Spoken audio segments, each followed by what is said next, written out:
I read that right. Okay, 6 o'clock. I'd like to call the June 25th meeting of the Grafton School Board to order. I'd ask everyone present to please rise for the Pledge of Allegiance. Flag in the back behind you. I pledge allegiance to the flag of the United States of America and to the republic for which it stands, one nation, under God, indivisible, with liberty and justice for all. Thank you. So, this is the time that we set aside or reserved for public comment. Is there anyone here tonight that would like to make a comment? All right, seeing none, we'll move on to the consent agenda items. We have 2 items on the consent agenda for approval. Approval of the minutes of the May 29th, 2018 board meeting, and the statement of receipts and expenditures for May. I reviewed the receipts and expenditures and had a few questions for Topher and addressed those, so I would make a motion to approve the minutes from the May 29th meeting and the statement of receipts and expenditures. We have a second. Second. Any further discussion regarding the consent agenda items?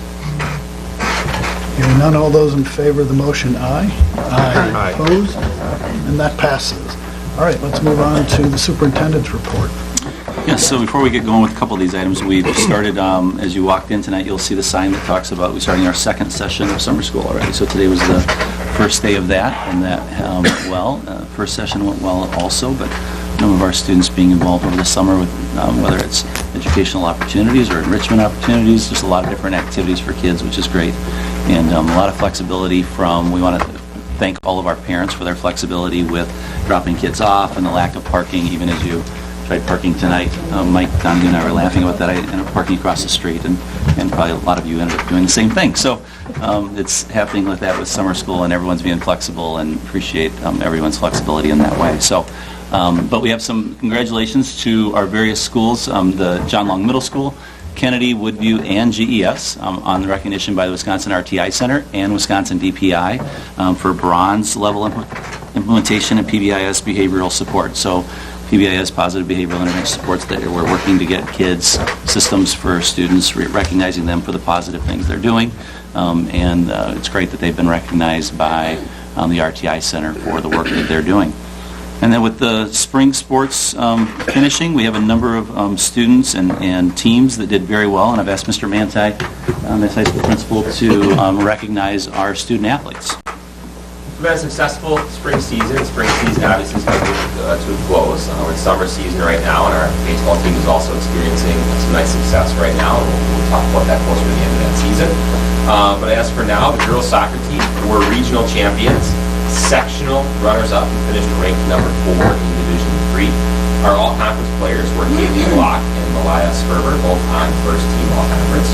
Jaden Audie and Gretchen Geiser, second-team all-conference. And Kenzie Schultz, Laura Stockhausen, and Corbin Wassner all received honorable mentions, so congratulations to all of our girls soccer players on a very successful season. Our following track and field athletes qualified for state competition. In the 4x200 relay was the team of Delaney Rindle, Abby Sabalka, Kate's Decision, Kirsten Van Ryzen, Jaden Myrick, and Elizabeth Huertas. In the 4x400 meter relay team, also consisting of Delaney Rindle, Abby Sabalka, Kate's Decision, Morgan Rona, Kirsten Van Ryzen, and Jaden Myrick. Julia Willie in the 3200 meters, and Abby Sabalka with the long jump. So congratulations to all of our students who qualified for state in track and field. And also, Andrew Henning was a sectional qualifier in golf. Nick Blahide was named academic all-state on the golf team. The entire golf team, Jake Alkanowicz, Andrew Henning, Jaden Pollock, Adam Schnell, and Tyler Choi, were recognized as all-conference honorable mention academic all-state team with a grade point average of at least 3.25. And Jordan Pace and Sarah Paschke were named all-conference honorable mention softball players. So congratulations to all of our athletes for an excellent spring season. So congratulations to the high school on another successful spring there. And then GES closing update. Just want to publicly thank Shereen Mortag for all the work that she did with having a final community farewell. She worked closely with Kara and myself. She had a number of volunteers, whether it's parents, teachers, support staff, who volunteered the night of the event, but she really put a ton of effort in recruitment of people and spreading the word and so forth, and it just really had we had over 200 people that came through GES and really enjoyed the opportunity to walk around. Lisa Tagliapietra from the Grafton Educational Foundation put a lot of time and effort into coming in, looking at various items. The GEF auctioned off items that night and raised over a couple $1,000s in that way. So it was just really a great send-off for GES. Right now, they're doing abatement in there. And one of the big questions that I've heard multiple times is, are fireworks still going to be occurring in the parking lot? And they are. We're working with the village. Jamie walked through today with the village, working with them to make sure that they're still going to be able to use the lot and the field. So that is still occurring. We're still tentatively planning on about the middle of July, that being the time that we start deconstructing GES. And one of the things that we've been talking with Hoffman about is when they start knocking some bricks down, is being able to have them grab some bricks and move it outside the fenced-in area so people can come up and grab bricks for free in that way. Another item that we're still working on getting out is the basketball court from GES, and we were able to get a small piece out, and so it's something that we are going to be able to work to be able to auction off. So we're working with Hoffman and subcontractors on being able to cut it out. They've cut out the G in the middle. Yes. They have the G in the middle out. Yeah, I've got a picture of that. Oh, nice. Okay, Mr. Manti will talk about that, so I won't steal his thunder there. But the G in the middle, we are reutilizing at the high school, and so all those things are still going on. So there's a lot of things that are happening at each of our sites, but GES officially had the farewell, and now the fire department came in, ATF came in.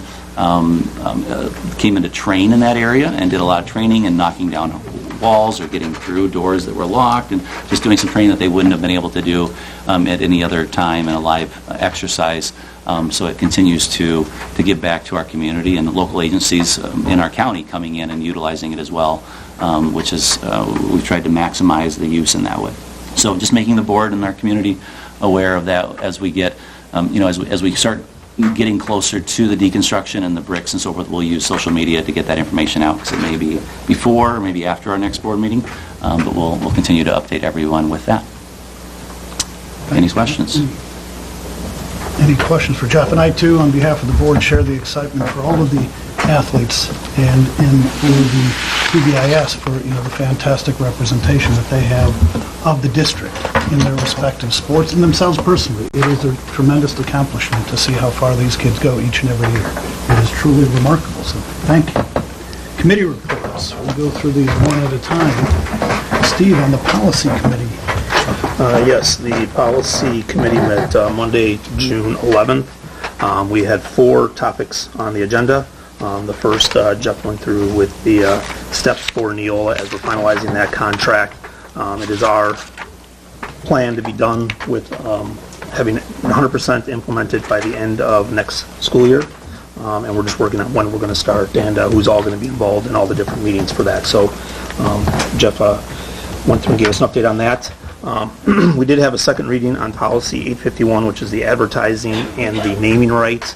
At this time, we're not bringing it forward to the full board yet. We're still looking at different things as far as working with the private-public partnership as far as how we'll go about trying to implement that and get that awareness to the community. So we will have another reading on that in the future. Tonight, we will be taking to the full board policy 343.46, which is the early college credit program that was approved at the policy committee and will come to the full board tonight. And then the last thing that we had was policy 830, public use of facilities. We had a lengthy discussion on that as we're trying to understand with the addition of the new gyms and the green spaces and those kind of things, how we're going to work with the community, what's going to be available, how is that going to be available. And that will be the main topic item at our next policy meeting, which will be Monday, July 9th, here at 7 o'clock. Thanks. Do you have any questions? All right, Carrie, the curriculum committee. The curriculum committee met on June 11th. There were 2 items on the agenda.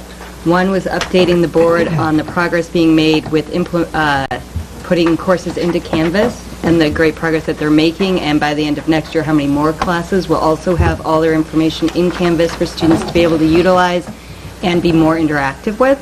The other topic, which was the majority of the meeting, was updating the board on the human growth and development and understanding what went into it, all the hours of the meetings, as well as final approval of the curriculum, in which we are bringing forward in action item C. All right, Mark, how about the public-private partnerships? So yes, the Public-Private Partnership Committee met on June 11th also, and after a healthy discussion, I would say we have a better feel for our direction and purpose and mission.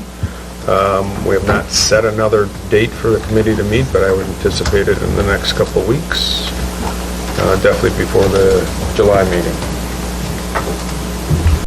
All right, any questions? Any of the committees? Thank you for those reports. All right, Grafton Education Foundation grant update. Yes, so we have Mr. Mike Donahue, who is the past president of the Educational Foundation, coming and talking about the grant cycle and all the things that, how the GEF has supported our students and our teachers, and it's specifically more for this year. So I'll turn it over to Mike. Thanks, Jeff. So I just got a couple things here, just for those of you that don't know. I'm sure you may all know that. Since our inception, we've actually awarded over $260,000 in teacher grants, and we've had 64 proposals through our various grant cycles over the years. But this year, we were actually able to do a lot. So we did almost $64,000 in grants this year. Some of them, and actually a lot of them, were some bigger ticket items, and one of them was the Fat Lab vinyl cutter. We also had the laser engraver for GHS Engineering Lab. So there's some really neat things. I think another one up at the high school, which I'm kind of curious to see how that's all going to work once it's up and running, is there's a mobile classroom display for the GHS Communications Art Classroom. It sounds like it's pretty cool, and they're going to be able to do a lot of things and with that. So those are a few things. We also did some fire risers and things like that. But again, we're always looking for ideas. We're always looking for additional ways that we can, as Jeff mentioned, we raise a little bit of money with some of the stuff with GES. We obviously want to turn that back and use it for whatever the district's needs are and whatever they are looking for, and we obviously want to support all the teachers. So that's what we're here for. And so I'd asked Mike, we'd met with them and just said we'd like to have them come and talk to the board just to make sure the board is aware of all the great things that they do, supporting programs that we don't have in our current budget to be able to offer these opportunities for students, and they do a great job with that. There's a ton of time and effort that goes into that, but we're thankful for the partnership that we have with them. We want to continue having that, but wanted the board and our community to also be aware of the great things that they're doing. Any questions for Mike? Have you fulfilled every request, or what percentage? No, we have not, actually. Some of them don't meet the criteria. Some of them, let's see, I think it was about 2 years ago, unfortunately, we had actually approved, I think it was a grant for an art teacher, and during the summer, she left, and the person who replaced her really didn't have that type of expertise. So we just turned that back, and that's one of the reasons this year we were able to grant even more. So we've been really looking at trying to get as much as we possibly can back, and we will try to do every single one that meets our criteria. But we have not, because we just don't have the funds. At a high level, just what is that criteria? Well, basically, we have, and I can't even remember what our mission is, but it's basically to just enhance the school or the district, and what we're trying to do is, and I think if you go back to, I think April Shanks was April, she reminded me of somebody, and I can't tell you who it was, because I don't think either one of us remember who it was, but said, we're kind of like not the meat and potatoes, we're more like the dessert. So which I think is a great analogy. We try not to fund tables and chairs and stuff like that we think probably should be a normal everyday budget item. If something, maybe it isn't, like we did kind of a different classroom furniture thing for the Super Bowl last year. That is tables and chairs, but it's a different spin on them. So that's kind of what we're looking at. So we try not to fund all the everyday things that should normally be in the budget. We try to get creative and innovative ideas that will help the students, and maybe it's not something that might fall under the budget guidelines. Just the recap, there's the primary fundraiser, and then can you talk a little bit about the cycle and how? We actually have quite a few. One of the biggest fundraisers is Seeds to Harvest, and then we kick that off. We'll be kicking that off every year. We've been doing it in fall, so that's kind of a back-to-school thing. That generates, depending on where it is, we could generate $50,000 there. Our biggest fundraiser is the Super Bowl, and that can add, $60,000, $70,000 on a good year. And with the Super Bowl, I don't know if you guys are you're all familiar with it, but just for the record, basically we have, it was one of the projects, so we funded a kiln, I believe. I don't know, Joe, maybe you can correct me if I'm wrong on that, but anyways, we used that kiln to create soup bowls, and a lot of the kids created those soup bowls, painted them up and stuff like that. And we actually have them out for people to take and display and have soup out of that. And then we also have a little bowling thing going on, and we have a reverse raffle, and we have some silent auction stuff and things like that. And then we have a live auction, so it's typical fare. But it's something that we work again with the district on trying to get a funded need. We're probably going to be talking to Topher probably pretty soon about figuring out what we want to do next for January coming up. We are going to be, we just had our meeting last month, and so we're gearing up for that already. And then the other thing is we do the Color Blast, and that just happened, and rather miserable day, but it was great attendance. And I think, Lisa Tagliapitra, she heads that up, and she's been that up for the last couple of years, does a fantastic job with it. That usually generates, some money as well. And if I'm missing anything, but those are the main ones. Anything else? Well, certainly, Mike, thank you for your past presidency and role in leadership of that group, and for all that the foundation does on behalf of the district. It's much appreciated. Thank you. Thank you. Thanks for letting us kind of do this. All right. We'll move on then. Thank you again, Mike, to the Human Growth and Development Curriculum. So turn it over to Diana and her team. Thanks, Mike. Thank you. I guess we'll just move on right here.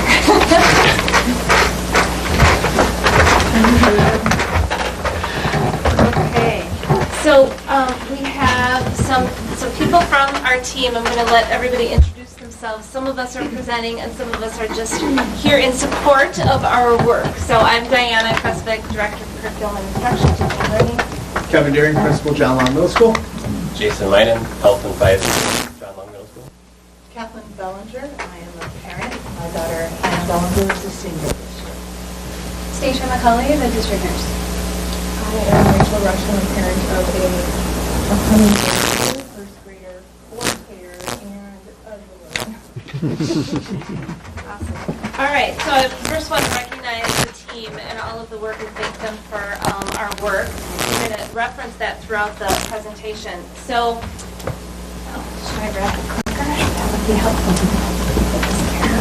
All right, so on June 11th, I presented at the Curriculum Board Committee level, We had 45 minutes of time to discuss all of the documents related to the curriculum. The board had about 5 days or so to go through everything. So we went in depth and we talked about everything. So tonight we're just highlighting those things and then we'll leave room for questions at the end. The thing that I want to start off with and then pass it off to Kevin is that there is a state statute that requires the human growth and development curriculum to be in public schools.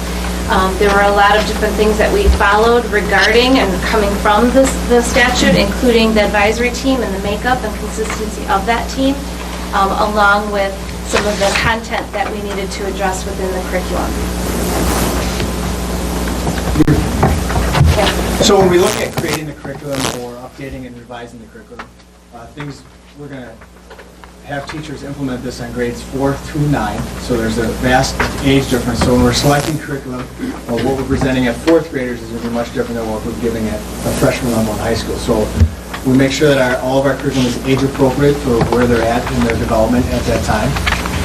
We use resources from the DPI, our Grafton affiliate, and then we have our nurse, district nurse, Stacia, also to help make sure that everything we give is medically accurate information that we're implementing in our curriculum.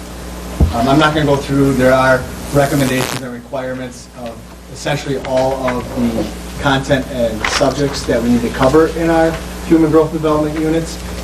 Talking about sexuality, anatomy, and physiology, but then also talks about alcohol and drugs, social media, so it covers a wide variety of topics.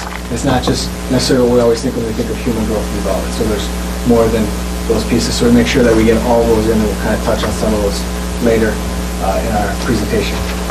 We also want to make sure that we do distribute curriculum to parents, so we are going to have notices that we're making a better system that we'll talk about the parent opt-out in just in a moment and how we notify parents, but at registration I'll be part of a process coming up for the higher grade levels and also talking about how we're communicating with parents and how they have access to our curriculum for their own review as well.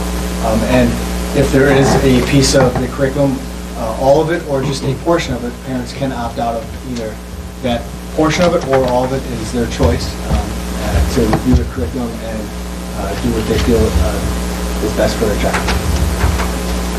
So I'm going to speak a little bit about the parent opt-out, being a parent myself. And as we mentioned, the curriculum is very different between ages 4th grade through 9th grade. As you can see in the 4th through 5th grade, parents get a letter to opt out. Their materials are going to be available through the Teaching and Learning website and also printed in the office binder. As they get older through the 6th through 9th grade and some of the topics get a little more sensitive, you'll be able to opt out of certain subjects that you want to and still maintain other subjects. And this is all done without any negative recourse to the parents or the students. So it's very comfortable in order to do that. Again, this material will be available online at the district website as well as materials in the office. Parents are going to receive an email notification between 6th and 9th grade. And then 4th through 9th grade, video components that students would participate or watch. Parents may also come into the school and watch those. So it allows parents at any stage, again, to have full disclosure of what's going on, as well as having their students get the same information. It was very comprehensive. And just as a side note, to the principal and to the school board, there were 4 students who participated in this group. Jill Birch, Delaney Rydell, Eliza Manzer, and Victor Geiser. And I, as a parent, was extremely impressed with each and every one of them. They came prepared to talk about the subject that we were going to discuss that evening. They were informative about what would be the most comprehensive yet compelling way to talk to students and their peers. And they were willing to participate at every stage, at every level. So as a parent, I felt really good that we had not only professionals, but parents and teachers, but students who really felt that this curriculum that was being built was something that their peer group at this stage would want to listen to and learn from. So I was very pleased with the overall procedures and what happened. And I'll pass it on. I'm next, all right. So like all of our curriculum, it's guided by standards. We start out with our national health standards, so because human growth and development falls into health, obviously. What we're focusing on, K through 12, is obviously health promotion, disease prevention, influences, access information, communication skills, decision-making, goal setting, healthy living, self-advocacy. That's all what we want to try to cover throughout this human growth and development. And through that, we have the national sexuality education standards, which fall below the national health standards, and in there, that's where we're covering the anatomy, physiology, puberty, adolescent development, identity, pregnancy, reproduction, sexually transmitted diseases, healthy relationships, and all personal safety. So that's kind of where our curriculum is being driven from. That's where we're kind of getting all of our, I guess, our power standards based on grade level, and from there, we kind of developed it. Which takes us to the next part. So our recommendation to you was created by two teams, the advisory team, which was made up of our community members, and our teacher curriculum team, which Jason Minor will talk about in a moment. But our advisory team spent about 6 hours meeting the board. You guys approved the members of the meeting back in February of the team. And we followed the state requirements for the makeup of that, being 44% parents. We had community and non-community, parent and non-parent members, clergy, police department, liaison, administrators, just a really nice team. And we reviewed quite a lot of content. Every minute was really spent discussion and review, so a lot of work went into this. We reviewed the DPI requirements, the state statute, and the curriculum. Again, just every piece of the information was reviewed, and a lot of discussion, as she mentioned, a lot of really healthy, engaging discussions going on. So it was a great makeup of people. Again, I would just say it was a very diverse group and very respectful, very informative.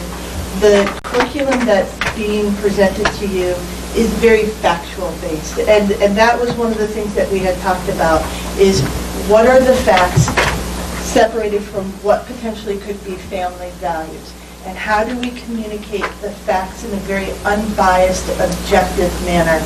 And I think everyone came into that group wanting to do that, and it was a very free-flowing opportunity. I don't think anyone left a meeting ever feeling that their voice was not heard. And so I was really, again, very pleased with how each of the meetings went. So way back last September, the 7 of us, Bob Perry, Mary Beth Wild, Jim Norris, Sam Huber, me, Emily Callio, John Krishak, we started kind of going through everything, trying to figure out, well, what do we got to do, because the current curriculum was a little bit outdated, you could say, so we had some work to do. So with that being said, we met for 18 hours throughout this process.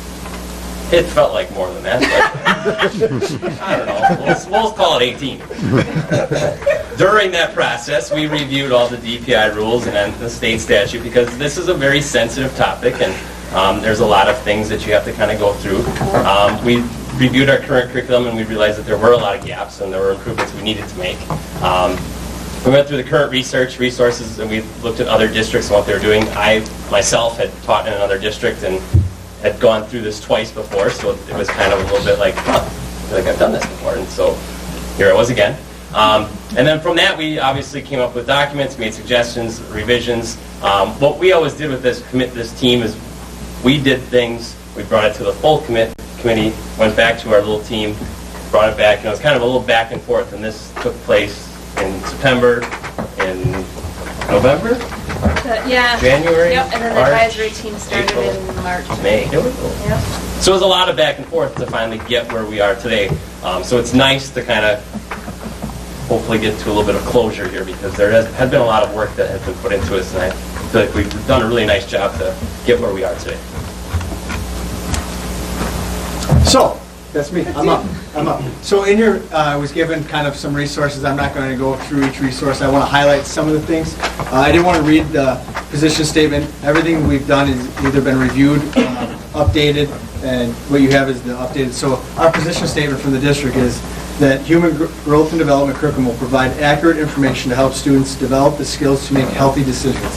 The curriculum is designed to encourage self-respect, respect for others, and a positive self-image while respecting a partnership between home and school. So that's kind of what we use then to drive our decisions moving forward in all the process and kind of conversations we have.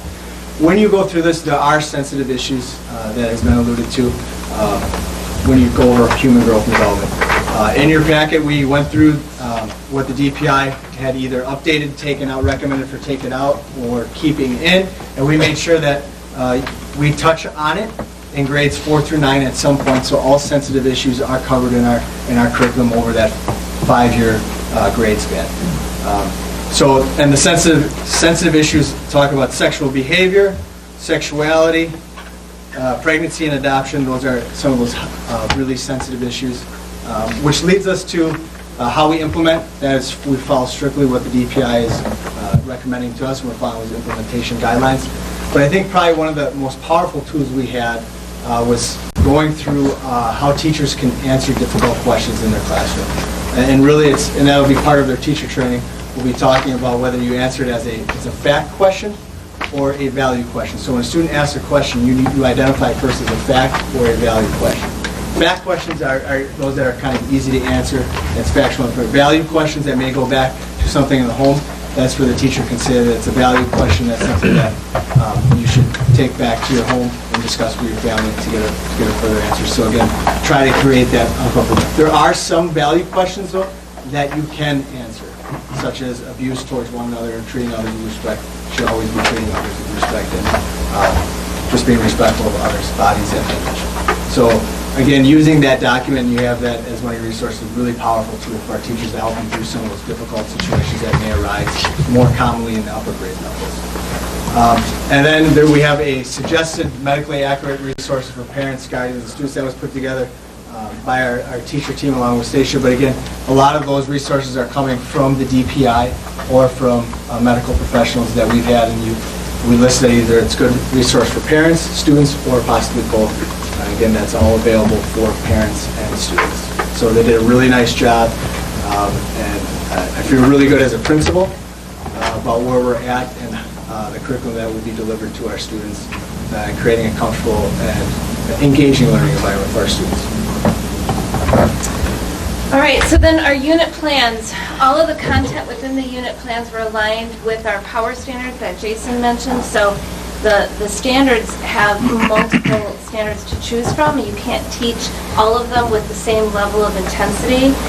So we choose in Grafton, we call them power standards. Sometimes they're called priority standards. That's truly what they are. You choose the ones that you want to focus most on, and you touch upon the others. So every unit at the beginning has what those power standards are under each of the different standards, the sexuality standards and the health standards. And then those are written in student language, which are called learning targets. So students know what they should be learning during that unit. The content that's related to the sensitive issues that Kevin talked about are noted with an asterisk so that parents can, as they're reviewing the curriculum, they can easily find where those topics are discussed and can choose if they want to opt out of any lessons or part of the unit based on where those sensitive issues lie. It includes, so we have handouts, so anything that goes home or as a handout for a student is viewable for parents to see. In some cases, some of the handouts go home prior to students if we felt like it was a sensitive topic or that there were diagrams that maybe a parent would want to also see. And then at the elementary level, we added a parent conversation resource. So that goes home with the letter on the front end, and then parents can have ideas and kinds of questions they might want to ask or prompt their child for aligned to the lessons in the unit. We shared with the board at the curriculum committee the resources and materials that we would like to order to increase the engagement and factual and bring everything up to date. I think I mentioned at the curriculum team that we had some YouTube videos that we were using, and we felt much better about using materials that are put together by researchers and medical people from the medical field. So the overall budget impact is $11,537, and although that might seem like a lot for 4th through 9th grade, it really is K-12 because more than half of that budget is toward bullying resources at the elementary level that we would start at kindergarten. So although kindergarten through 3rd grade won't be getting human growth and development, one of the standards that relate to, several standards actually, relate to the bullying component and respect. So that's a huge emphasis in our K-5 curriculum. So from K-3, there will be that bullying component. That's from 2nd step. We already have the social emotional materials from 2nd step, and they're very good. Woodview actually has the bullying components, so we've tested them out, and they're very well done. So that's more than half of that budget. And then most of it is video resources that are engaging for students to be able to engage in sensitive topics by watching kids their own age act out scenarios. So we feel really good about what we're presenting here tonight, a comprehensive curriculum. We have guiding documents that we feel are setting everybody up, our students and our teachers and our parents and families for success through this sensitive topics.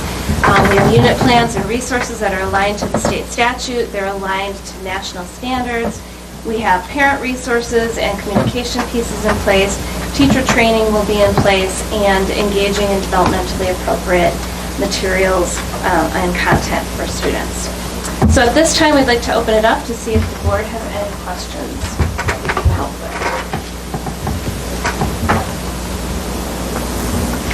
We'll look to the board. Any questions that you may have? We've had some time now to review all of the materials that were presented at the committee meeting, as well as links to all of that documentation. Any questions? The district opt-out process, where is that located? Or how would someone find that if they did choose to do that path?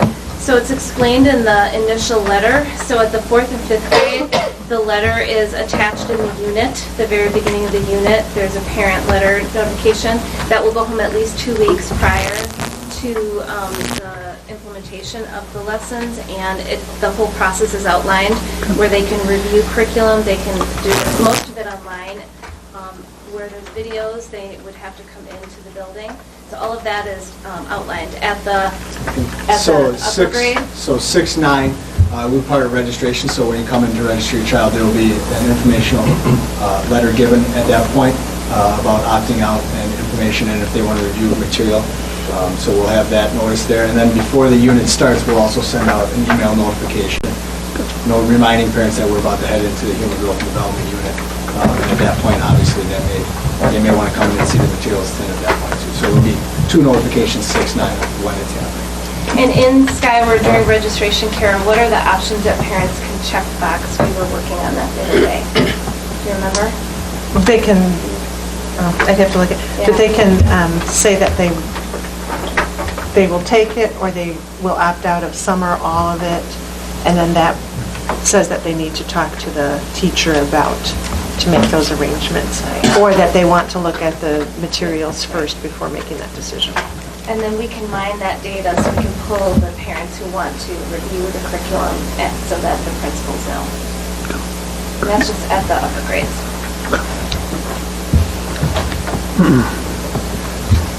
The question that I have as it relates to the committee work, were there certain topics that were more engaging than other topics? And if so, I'm assuming the curriculum reflects the outcome of that, but what were some of those more engaging topics? I think as a parent, what I can speak to, we had talked about the last time they updated this curriculum was in 2010. Obviously, in 8 years, social media and the access to social media and what our students can go out and try to find out on their own has exponentially grown.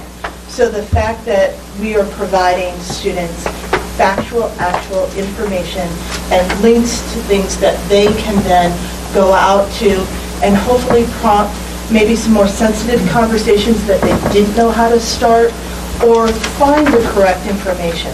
You know, we can Google anything and find 13,000 responses, 12,000 of which are incorrect.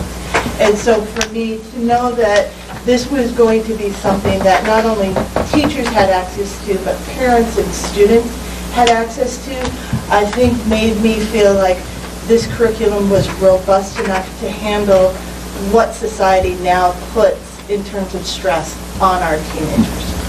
Thank you. Any other questions?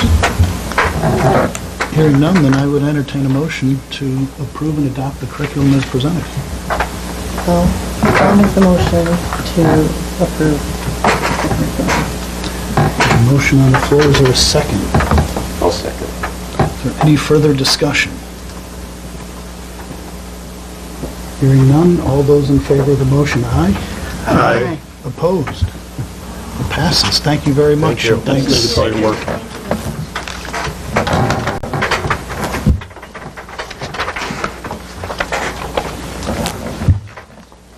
Okay, John Long Middle School response to intervention update. Yes, so earlier this spring, Mr. Deering took a team of teachers to a response to intervention conference, and so we wanted to, and it was in Des Moines, Iowa. Des Moines, Iowa. And so we wanted to have them come and share with you some of the lessons that they had. They had time to discuss on the way there. They had time while they were there, and they had time to sort of debrief on the way back as well. But it'd be great for you to hear some of the work that they're going to be working with our district on, and sort of modeling some of the different ideas that we can implement across our district.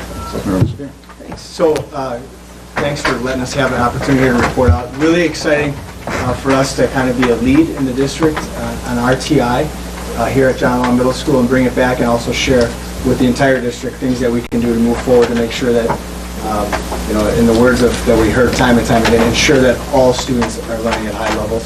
So to be able to bring that back and make sure that we do that for all kids. Just to, you know, it was a 2.5 day conference in Des Moines, Iowa. A lot of great time in a district vehicle down there and back with the team. We even stopped on the way back and we tried to help with a motorcycle accident that happened on Interstate 40. So again, helpful. But here's our team that not everybody went, but Mitch Anderson, he's here tonight, 6th grade ELA teacher. Dane Bonjean, he's not with us, 8th grade math teacher. Zara Packer, special education teacher. Elizabeth Finney, college and career readiness instructional coach, 612. Alyssa Newmeyer, who will be joining us. The school psychologist didn't go, but she's joining us, so she will become part of this RTI implementation team, and myself as the principal. So I'm going to hand it over right now to Mitch. Okay, so one of the things that I think is important to note is really what is an RTI. I think right away we start thinking about it's a new initiative, it's something that we haven't really started, or is it really a path to special ed, or is it more of just this compliance mentality, it's something that we will do because it's our next thing. And that was kind of where we were at when we were walking in there. Dee and I were walking up the first morning. We kind of had that talk about, you know, what is this really going to look like? And what was really cool is it's really not any of those things. What it is a way to kind of, what you said, ensure that all students are going to learn. And one of the things they talked about a lot was this guaranteed curriculum. You want to guarantee that all students are going to learn the curriculum that you're going to put in front of them. And one of the cool things that they talked about is when they say all students, they mean every student that's going to be an independent adult at some point. So when we look at the 3 tiers, we have those right here. Those are on the screen right there. That first tier is what all students get instruction the first time. And that's going to be based on their power statements. Okay? And then when we get to that second tier, that's really us identifying what students aren't really getting that material.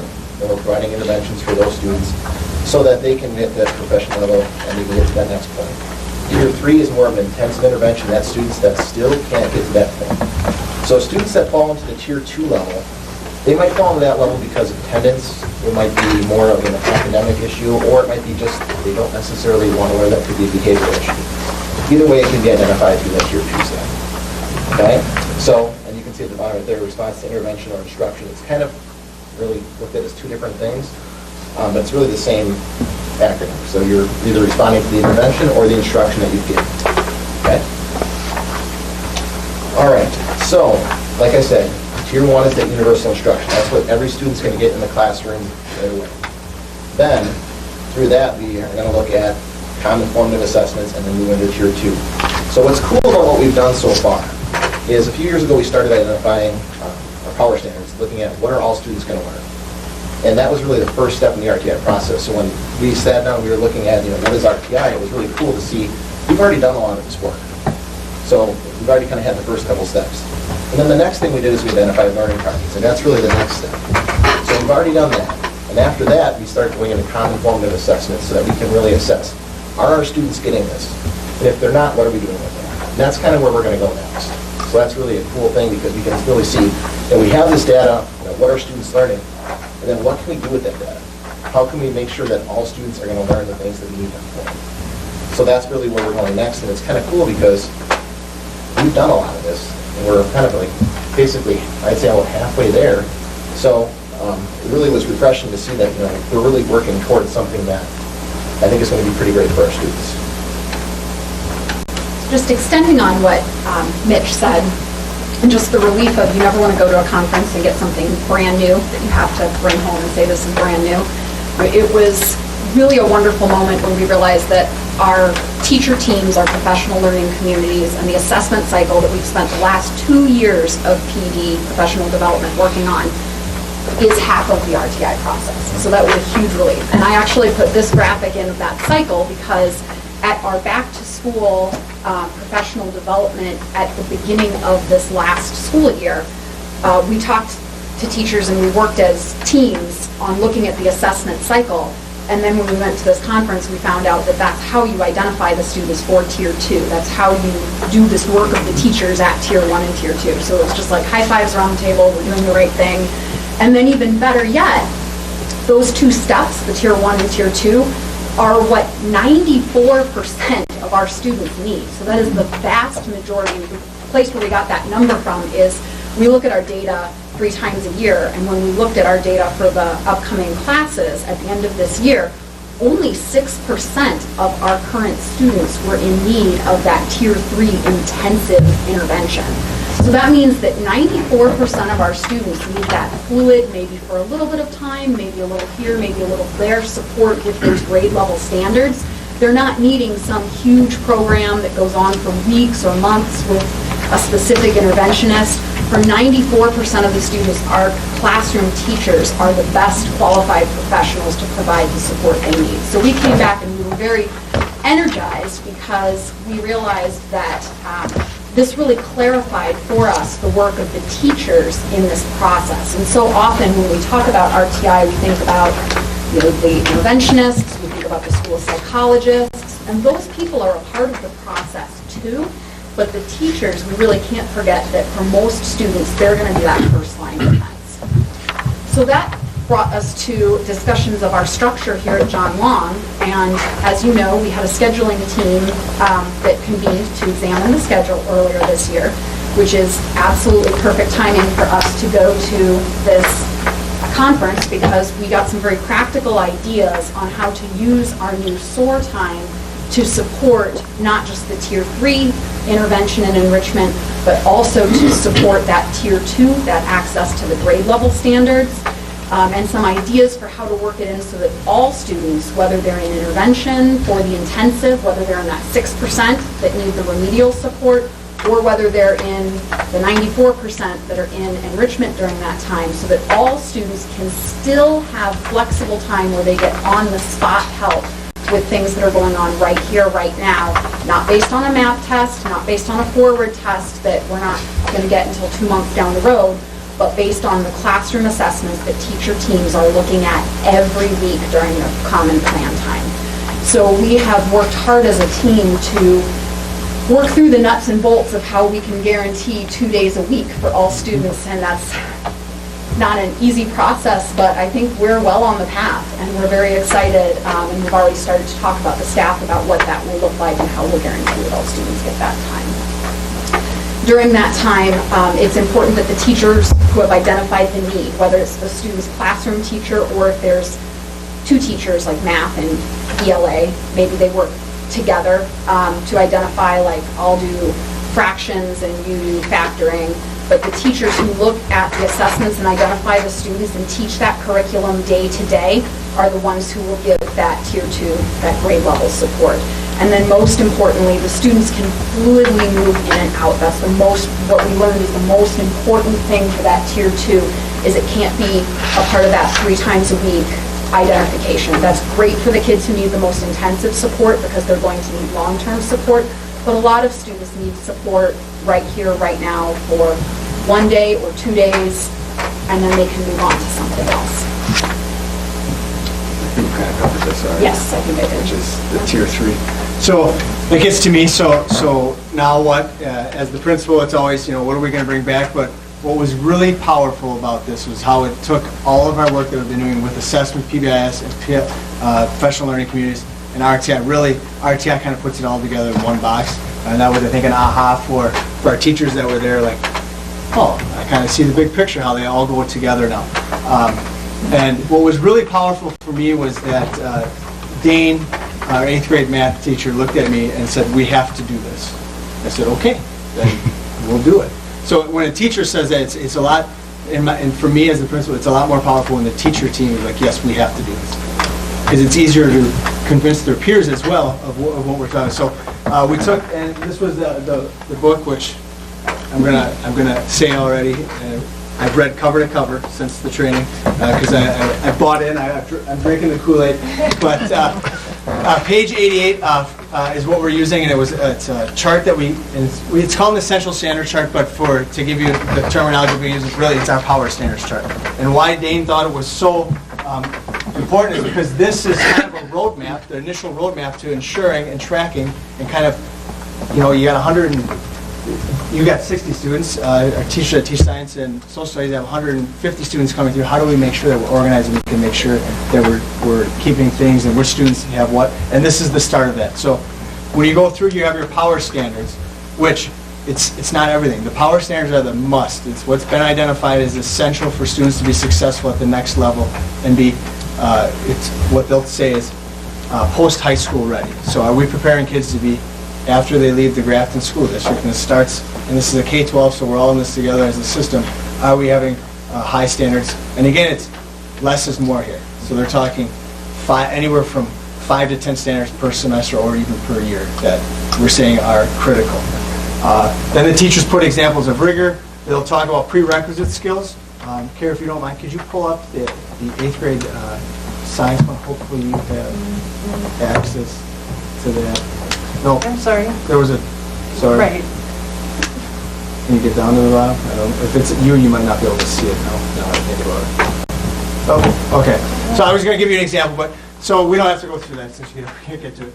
Prerequisite skills, these are, we always talk about pre-testing or giving students pre-assessments, but this really clarified that you should be giving a pre-assessment 2 to 3 weeks. It's a short 5 to 10 minute check-in on what you're coming up next, but these are the skills that they need, that they should have had, that they're going to be successful. And if you're seeing a gap, you can incorporate that into your Tier 1 universal instruction that all kids get when you get to that unit. So that's really good. They talk about when they're teaching it, so that's kind of a map description of through the year, whether it's first quarter, second quarter, first semester. Linking their comments on the assessments, so we have teachers. So we started working on this. It took time in our last professional development days of the year and started already working on this. So we are well on our way.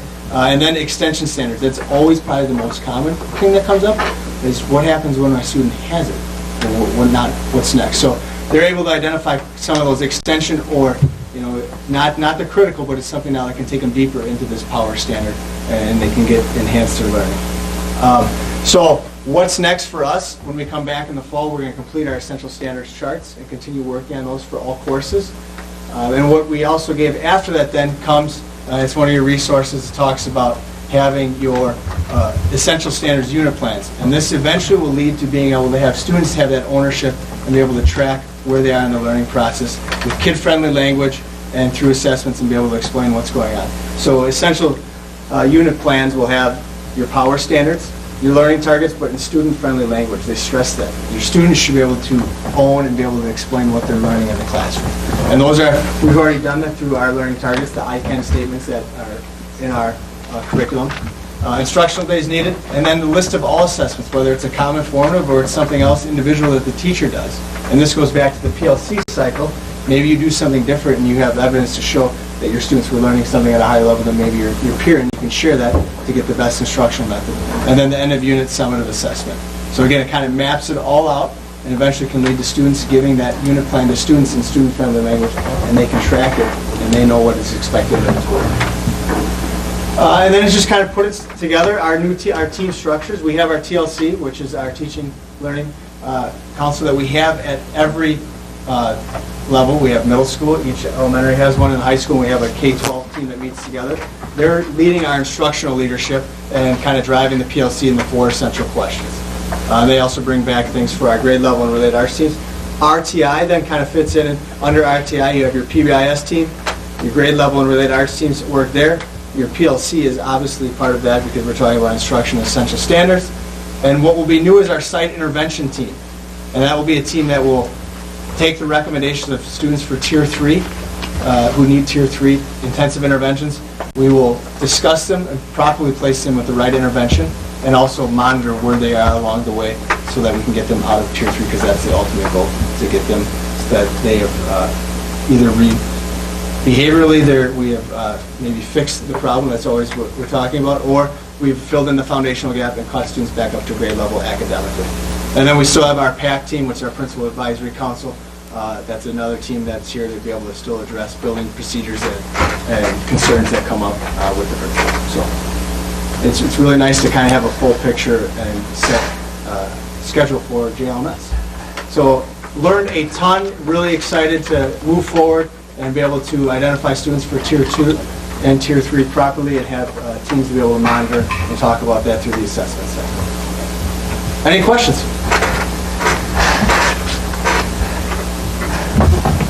At what point do you expect to have the essential standards unit plans completed?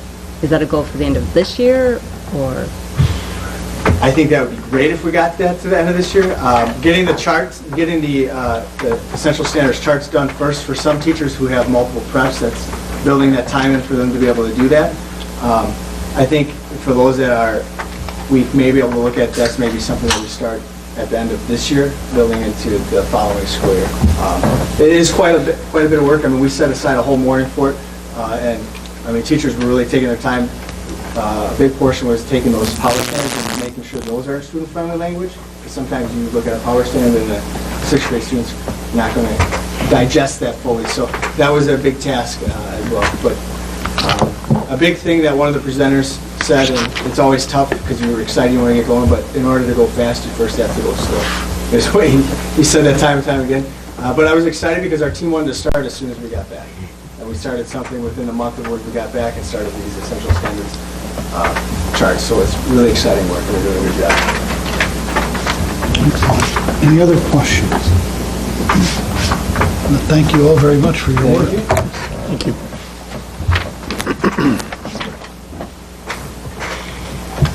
Okay, item F, athletic fields long-range planning. So at our last meeting on May 29th, we had a great discussion about baseball and softball, some of the discussions that we'd had internally, and we weren't really using technology. If you remember, it was our last meeting in the LMC at the high school, so almost everything had been moved out. And it wasn't until we sort of brought up Google Maps and sort of had a sort of overview that we realized, okay, here's sort of where some of those pieces are. So following that meeting with Paul and talking through some of these pieces, is we wanted to bring a broad overview for the board to see, here is what isn't just a baseball, softball discussion. This is really an athletic fields concept across our district, and what is a long-range plan that we're looking at in that way. Mike Helmrich's here from Rettler, and who's been working with us on our soccer fields, on our baseball, softball discussion. And so he'd met with us last week. Jamie Topher and I I then met with Kevin Moore at Scott Manti and talked to them, showed some of the pieces that he'd shown to us, but we'd asked him to come tonight and sort of walk us through, here's a long-range goal, a long-range possibility vision of what that would look like, and giving it in an overview way. So I'll turn it over to Mike and let you get going. Thanks for having me tonight here. This is good. I'll just do a quick run through of what we've worked through as a group at the staff and administration level and the different pieces that we've looked at for improvements. Just a quick background on Rutland Corporation. We're based in Stevens Point, founded in 1989, and we have a staff of landscape architects, civil engineers, land surveyors, and then a construction management group within our firm for on-site management of the work. Our goals, like Jeff had mentioned, looking long range at baseball and softball improvements at the varsity and JV level and how those would fit in throughout the campuses within the district, and then as well looking specifically at the high school campus for the long range improvement planning and those pieces that would be with that, such as track reconstruction, creating some entry features and ticketing opportunities for entries into the stadium, stadium lighting, scoreboards, fencing and site security on the perimeter, and then as well some future improvements down by the soccer field as well. And we'll get through some of those in more detail in the upcoming slides. So where we had first started was exploring at the high school campus some opportunities for the baseball and softball varsity to be located at that facility. And current location of the baseball field is here in the northeast orientation. We worked through different orientations and layouts for this, and this was the preferred plan at the high school site for varsity baseball and softball, and how those can work well within the constraints of the site and the limits, and we applied some cost to those as well. Next, we then moved over to the campus here at Woodview and John Long, and this is an overall campus view of what could fit and potentially be improved on the current varsity baseball and softball field, and then as well a potential JV baseball field here down in the southwest corner. So I will just advance one slide, talk about varsity, and then we'll move over to the JV field and run through those potential improvements on the sites.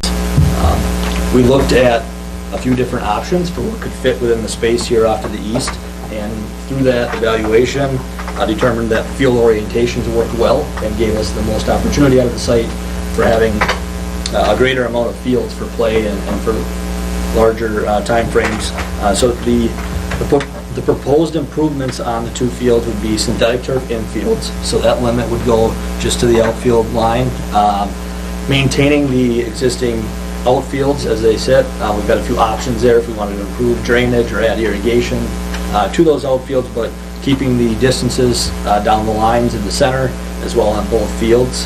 Some other improvements that we proposed would be the bleacher pads, the hard surface around the concession building at the bleacher pad, and then as well over at softball, potential improvement for upgrading the backstop height at softball, increasing that and updating that fencing.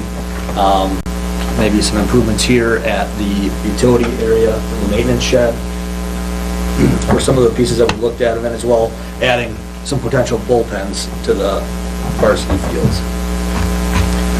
Moving over to the west then, to the JV field area, we would be taking and expanding the north infield that's there, adding a grass infield. This field we propose to be all natural grass with no synthetic turf, as well adding a concrete pad for bleachers as well as in the dugouts. The dugouts here would be proposed to be fenced in with a concrete slab.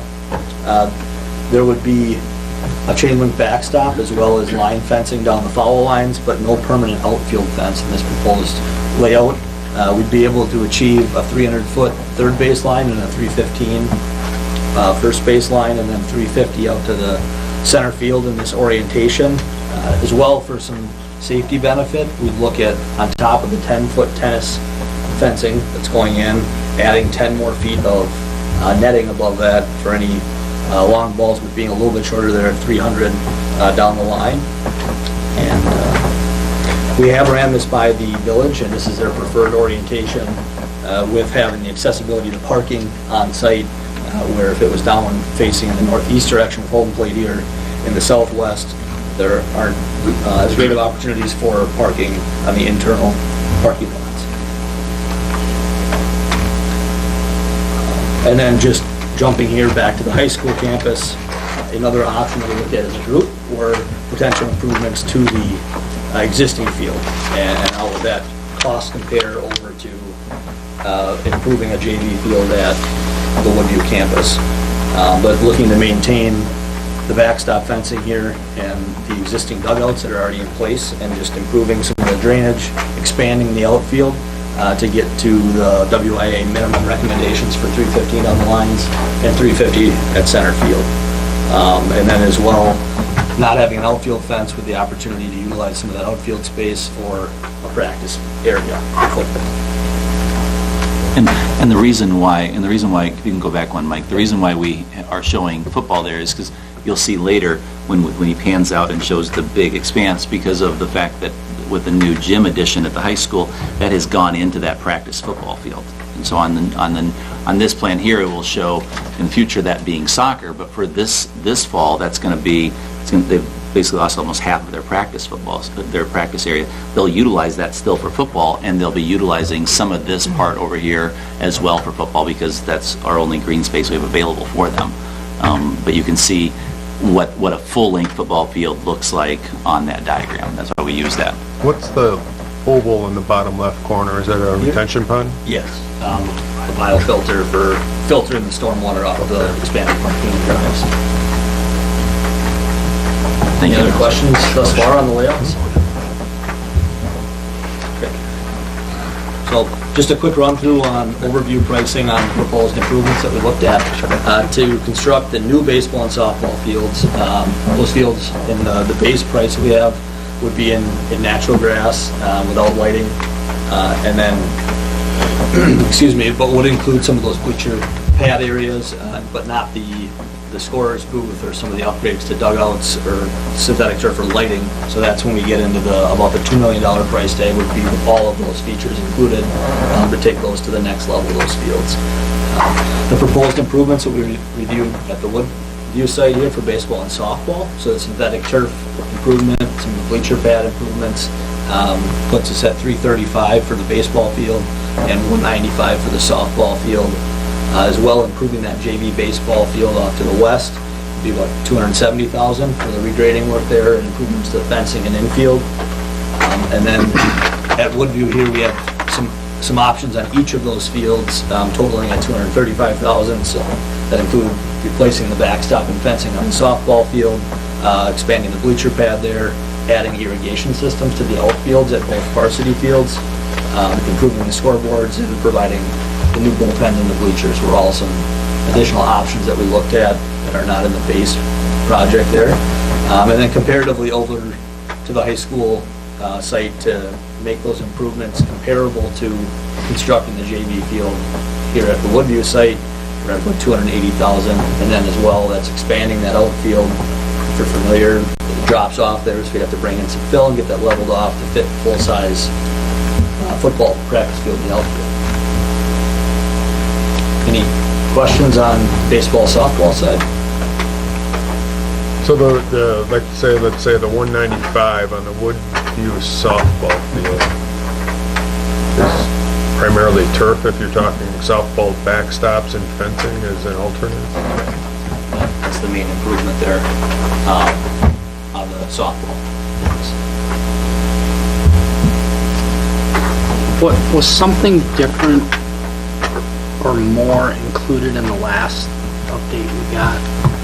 Yeah, as I was adjusting to take lighting out, of course, all the pieces that were included do come with fees. I was taking line items out of lighting, not necessarily reducing the fees associated with it, so that number that I had was somewhat inflated compared to what you're getting tonight.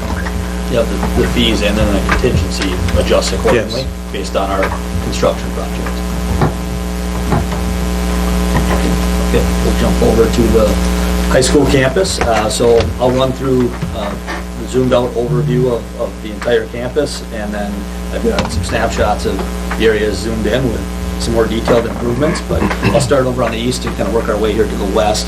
So we've got the soccer field that's currently under construction, the full-size varsity stadium for soccer. So that I've got shown in the darker green as being improved, and no improvements shown in this plan that would already have been done as part of a past project, as well the practice field to the west. I feel through discussions that field functions well, and would not have any proposed improvements to that field as part of the long-range plan. As we move then south, we've got a smaller field there shown for soccer practice, not long enough to fit a full-size soccer field or a full-size football field there for practice, with where the discus cage is relocated north of where it currently sits. And as part of the current soccer and tennis project, we are regrading a bit here on the eastern edge to meet the WIA requirements for the landing zone for the discus, and then it doesn't have too steep of a declination from the throwing area for accurate measuring of throws. The one improvement we do have over in the eastern part of the complex would be a concession restroom building that would be able to service for the soccer stadium on the eastern side. As we work our way west, improvements to the existing track and field and stadium would include synthetic turf in the interior of the track portion, expanding the high jump D area and straightening that line across for the synthetic turf and then the high jump to butt into. Improvements to the track, keeping its current configuration. That does allow for a 195-foot wide soccer field to fit within the track limits.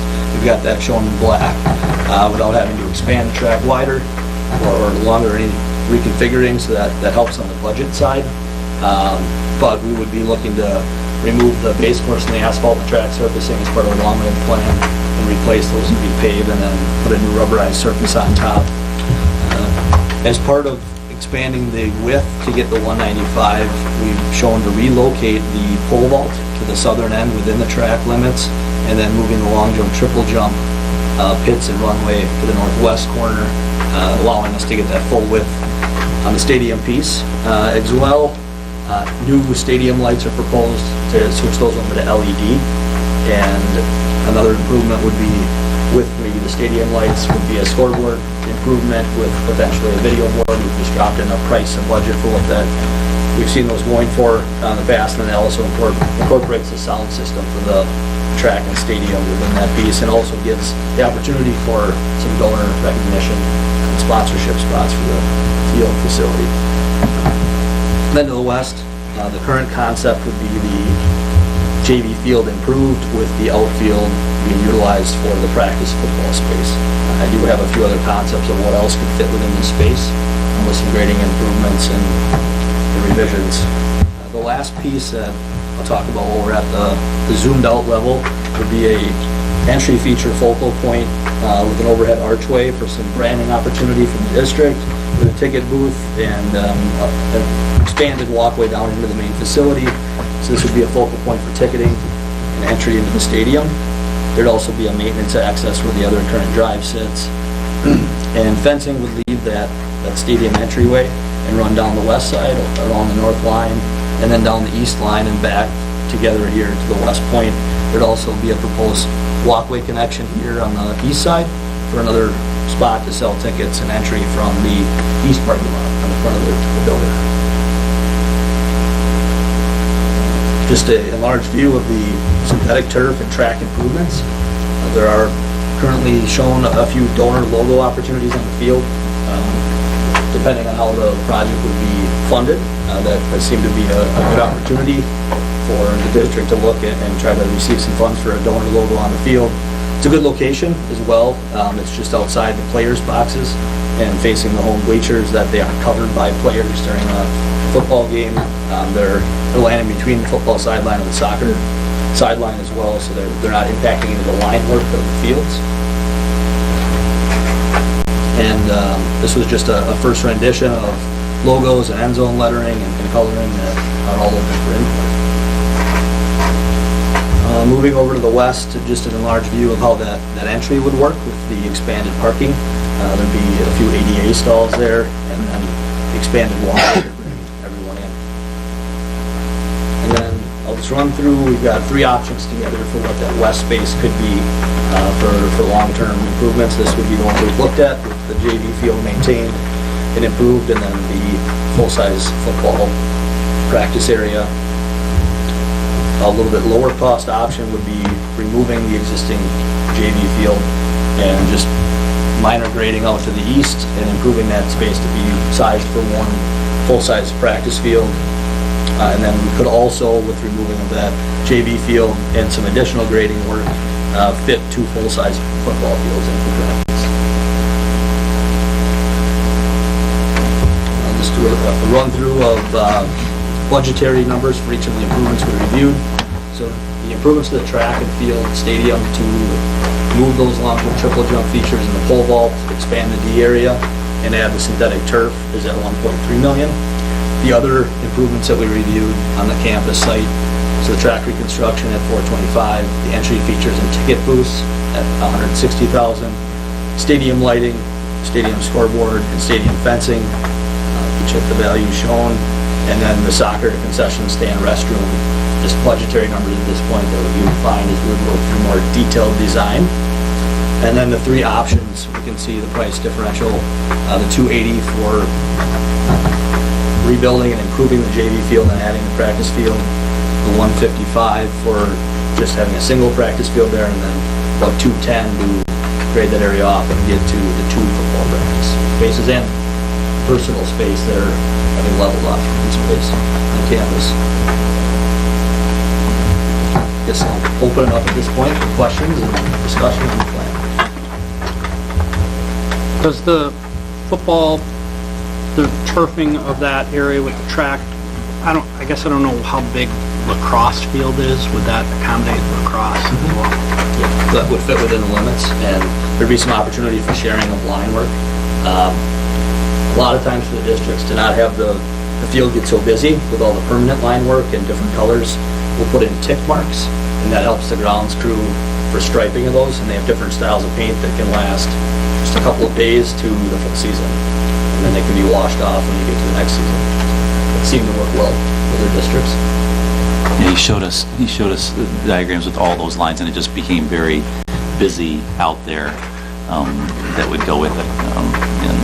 And then we've asked Mike to sort of come and show you things that are really like, that's a big picture.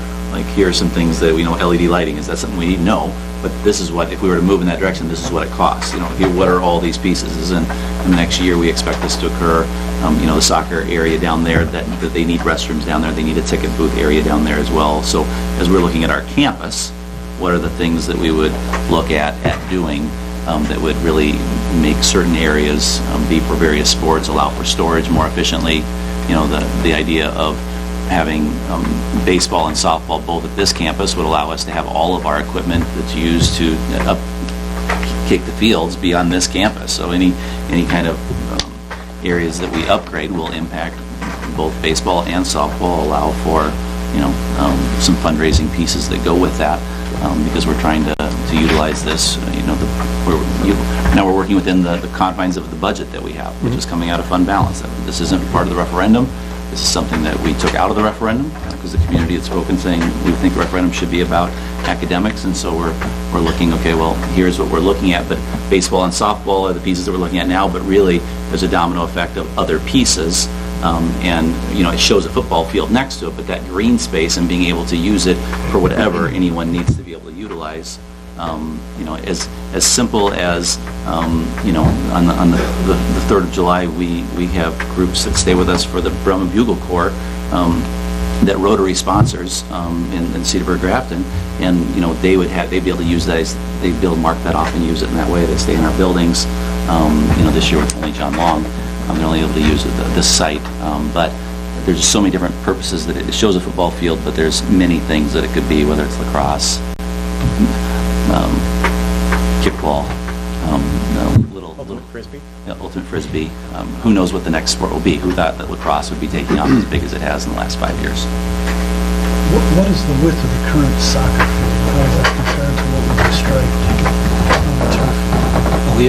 We're currently 210 over on the far east field, and then 195. What's the minimum? 195 is the minimum for WIA sanctioned events. Yep. So you do meet that. And then we still have a little bit of a buffer from the track edge. Is that buffer consistent with other venues that you designed? Yes, yep, it is, especially with maintaining the configuration of the track. It's very consistent. And the 195 WIAE standard, does it qualify for hosting sectional? I believe so. Yeah, only the synthetic turf that seems to tend to draw a better opportunity for that. So And good. there's other pieces that play in, and as you guys know, is, facilities that are available, the quantity of seating, parking.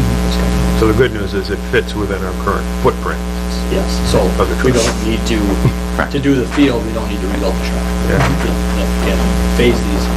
That is why you have the long jump and triple jump being moved out.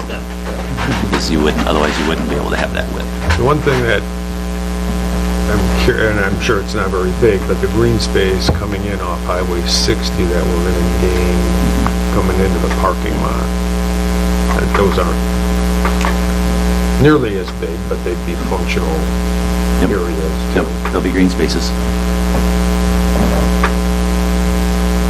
At this point, they won't have any storage facilities or equipment ability in that way, but yes, they're on that, probably right where right in there, there will be some green space for us to utilize. So the 1.3 million in the cost estimate for a high school stadium, that would be turf, moving the pole vault and long jump, and anything else included in that? That would be the scope of it, yep. So expanding the high jump tee area also includes the stormwater management requirements, so that everything beneath the synthetic turf is included within that price on the cost estimate.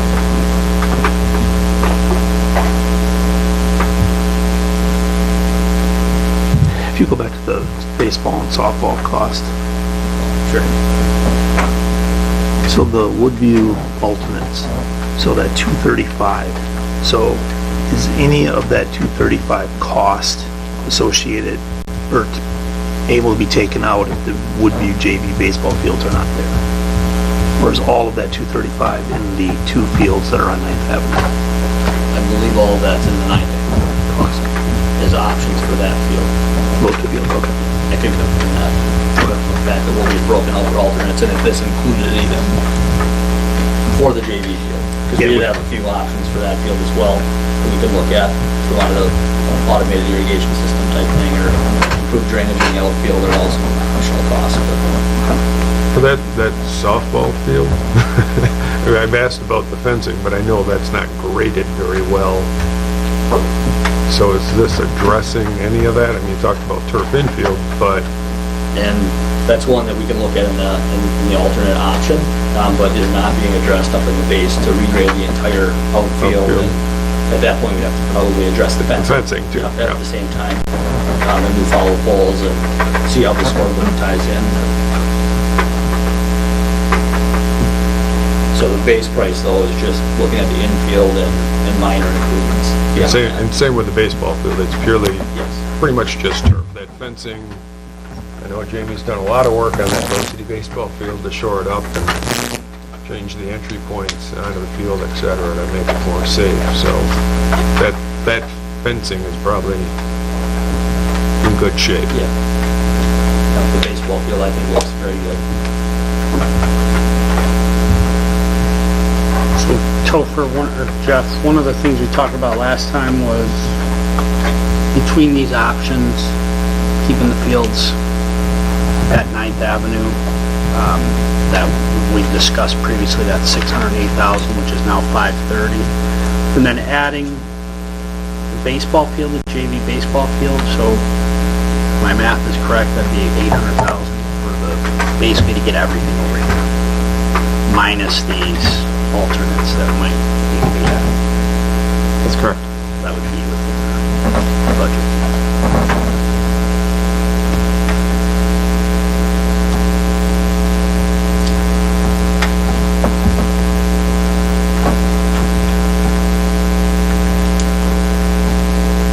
So what we want to do is just bring Mike in and for this high-level overview of it. We've just gotten this. We haven't met with the coaches yet. We haven't had an opportunity to do that. We haven't had an opportunity, we talked to the Public-Private Partnership Committee of even reaching out to other groups, whether it's Little League, whether it's Gladiators, soccer coach, and so forth. Like we haven't done any of that yet. So we plan to do that in the coming month, and from there be able to bring a recommendation to the board. But we wanted to make sure that everyone is seeing some of the things that we've been working on behind the scenes, I guess, that are attached to the baseball, softball piece as we're trying to maximize our green space and for the multiple uses that it can utilize. And we wanted to bring that to you so it maybe sparks questions or feedback of some of the ideas that we're bringing forward in that way. I guess in my mind that we're starting to talk more just instead of baseball, softball, but what's the long-range plan and what does the board feel that ultimate plan is? Is it all varsity sports up at that high school complex? I don't know. I think that's something we have to ask ourselves. If that's the case, then how much work do you do on the other sites? If that's the ultimate goal, can you do some things short-term on the other fields and look for this ultimate solution, if that's it? I don't know, but that's, I think, what we have to ask ourselves. What's that ultimate setup? In this area, every decision has a counter issue, piece that comes along. So that's what we want to. That's that broad overview piece to say, okay, if we do this, then this is what we have left, or this is what it allows us to do here, or whatever. Everything, every decision is going to have both the positives and the negatives that go with it. In that way, because there's limited space at the high school campus. So let's just clarify next steps, right? As I heard you outline them, and as I believe them and consider what you just said, it would seem to me that over the last several months, we have been directing administration to gather data relative to what these fields might look like. I think they've done that. I don't know if there's any additional information that the board would like to see. It would seem to me that what you identified as the next step is to share this with the coaching staff and others that are impacted to form a recommendation that administration, aided with this information and the input and advice of coaches, is an appropriate next step, and to bring that recommendation back to the board. And then you're right, we have the task of sifting through that recommendation and assessing the direction that the board believes, based upon all of that input, we should move forward.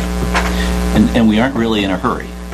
We really want to have this in the November, December timeline to be able to be going out to bid if we were looking at baseball and softball, if we were doing improvements in that way, correct? Yes, lead towards next spring, optimum bidding window, or when we see favorable bids coming in, would be late this year, first part of the following year. So working our way backwards from that, trying to get a decision here over the next month or so to begin finalizing discussions with the village for approvals, putting together the full bid packages and the detailed design and the permit packages to get ready for that bidding window. So we want to be on the best end of that timeline, which is bids going out by when? I would say early to mid-December. And then what does it take for permitting and I'm trying to back into when do we have to get to a decision? It sounds like it's a long time away, but if this has got to go through multiple levels of review at the village and we want to hit an early December bid to be on the front end, I'm assuming, so before contractors tie up their resources. Yeah, but it's nice to have. So what is that time frame? Well, unfortunately, it sort of depends on what direction we go in. Because, like, the village has given us approval that with our overview plan at this campus, that JV baseball field could be placed there. That wouldn't require additional approval, and we'd be remodeling our current structure there. So there wouldn't be going through plan commission or anything else, but they'd be going through the process of permitting. Yeah, build that, I don't want to call it worst case, but most dramatic case would be that we don't opt for the plans that the village has already approved and remove sites. When do we have to have a decision by? Do we know what the village requirements are? I do not. We can find that out. We can find that out, yeah. Yeah, Mike will know that. I mean, they've worked with the village on our soccer field and all those pieces, so. Yes, finalizing the scope of those improvements also would weigh into that, whether there's a building with it or athletic field lights, all those weigh in, and what the extent is for stormwater management. So as we own the plan, then we can identify how long that permitting process may take. If it needs to go through multiple plan commissions or staff level reviews, or if it is just a staff level review, that approval. So if you're thinking, I mean, if you're talking November bids, are you thinking if we did baseball, softball renovations here to turf, that would be done for their season come spring?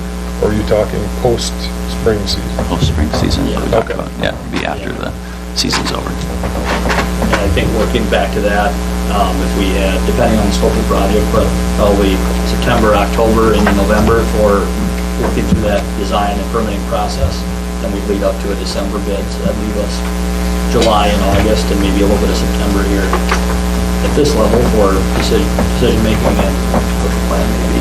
So recognizing that we have one board meeting a month, and that board meeting is the second Monday, what is September's meeting? Is that too late? Isn't our regular board meeting Fourth. Monday, September? Our regular board meeting. Right, because the second one's just committee meeting, it's not the full board meeting. Yeah, we'd be looking at, so we have the July meeting, and then we have the August meeting. And it sounds like we, really by the end of August is when we really like to have some kind of recommendation to move forward in that way. And that should give us plenty of time to be able to meet with people. We should be able to bring things together at the July meeting in that way. So, July 23rd, I think, is our July next. 23rd, you would be then presenting an administrative recommendation. As of right now, that is what I'm planning. Okay. If something were to change, And then put a that little would give asterisk us next to that, that but I would meeting to discuss it. inform the board. And potentially the meeting then in August to make a final decision. That seem reasonable? And just, again, just so we're clear, nobody's looking for any additional information. We've got the numbers and the sequencing and everything that we feel is probably to be covered. Now we're just waiting for coaching input and administrative recommendation. Yeah, just a breakdown of those alternates, that would be the only thing. Just understand if something that does come out, if that does get split up. Yep. Put a summary of that together, just exactly what that all included at each of the three fields. And as you look ahead, I think that if it was a stadium and a future time frame, that time frame would be very similar. I think one of the things that I'd like to see is participation in each of these sports. So how many kids are participating? So we get all the information that associated with the spending decision. Also, what is, I seem to remember a number of $300,000, our budget for athletics and extracurricular associated with athletics. That could be right. I don't have that number stuck in here right now. Can we kind of dust that off? We can, or sure. shore that up, and what is that total? We kind of have a sense of proportionality as it relates to the investment and the ongoing annual spend. Specific to turf, right, the difference in upkeep or... Well, that would be a third request. So my request there was really just an understanding of what are we currently allotting or apportioning for all of our athletic. So you mean out of both the high school budget as well as out of Jamie's Fund 10. budget, Fund 41? Out of Fund 10, out of all funds. Let's do it that way. Because I think we could get you that. Right. So you're saying maintenance? I'm saying, what are we Right. spending? Well, because the track is an alternate bid, but that's also in our long-range plan. That is in Jamie's budget Yes. currently to be able to address Right. that. And it So would be good to know that we've got that slotted in Fund 41 5 years from now, and it's X hundreds of thousands of dollars that we may not, that this would cover. So that would come off, we'd be making that. So there's that piece, and then I think, Jerry, your question may be a separate question. The cost of maintaining natural turf versus synthetic turf. So I can touch on that briefly, what we've worked with other districts on. It's a cost per hour of use study. So that looks at a 20-year life cycle. That'll take you through 2 synthetic turf fields. So your initial and then your replacement of that, so you can see that capital improvement down the road, and how does that compare over those 20 years to your natural grass field, not just from a maintenance, but also you get to see the use of that. So we'll work at staff level and need some input on, because you open up the opportunity for that field to go from maybe JV and varsity games to community events and practices and FIAD and curricular activities. So we'll work together and apply that with the costs that we developed and work those backwards. Yeah, because we've talked about that. Pieces of information. Bob, you have a question? How's any of this impacting the stormwater management for what's going on with the new parking lot area and everything else? Not that, I look at it, if you're draining off so much water, you need such a big pipe. Not that he's coming back here and doing it again or tearing something else. So with this proposed stadium improvement, we would look to manage that stormwater underneath the field and slowly release that out to the ditch and the systems that are in place. So would not need to devise or impact the pile filter in the southwest corner here. Okay, so that's what's going in the south corner? Yeah, that's this. That's everything for the parking lot then? Correct. And the current improvements. The only one that would make a revision to that would be the full varsity baseball, softball fields at the high school site. That's what I'm saying. Yeah. Yes, we are aware of that. Right. So you've obviously walked up and looked at these two varsity fields here. In your estimation, playable, safe? I think overall they're, playable and safe.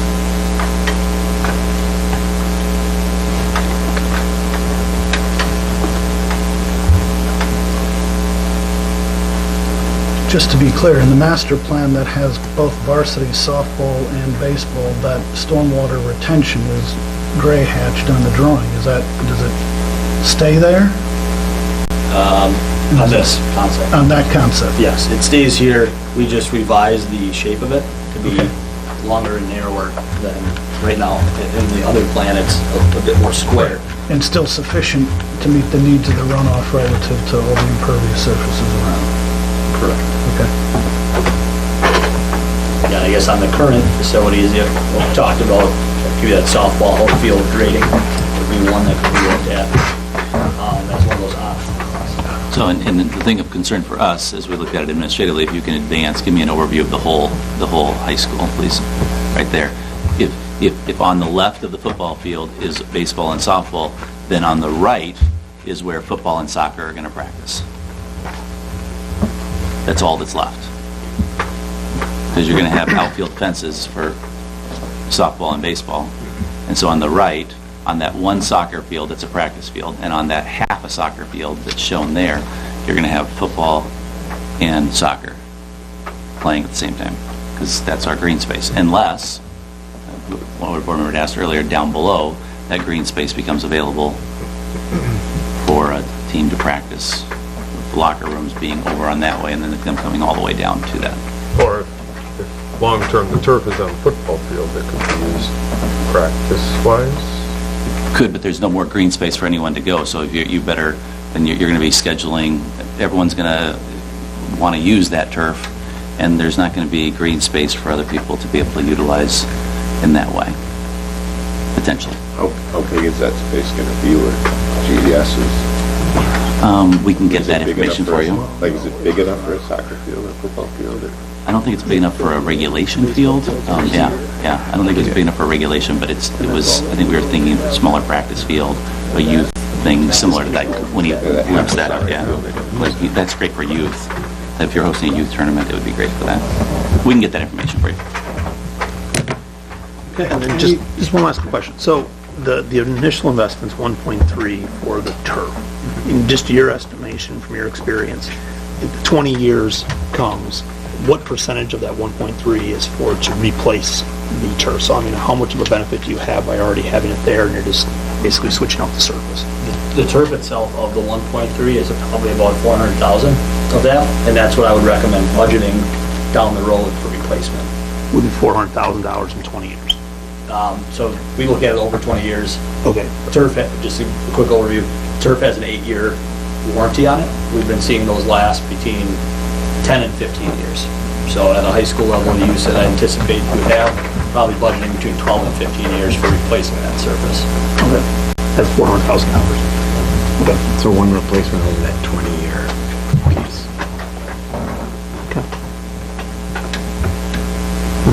Any other questions? Do you understand the remaining pieces that we need? I'm sure Kara has copious notes that will help remind me. We are on this moves to a tight timeline if We we're are. looking for next spring. Which is why we brought Rutler in tonight to sort of make a presentation, so you would get that overview piece, because you're right, time's gonna go by quickly, and we want to reach out to people and so forth.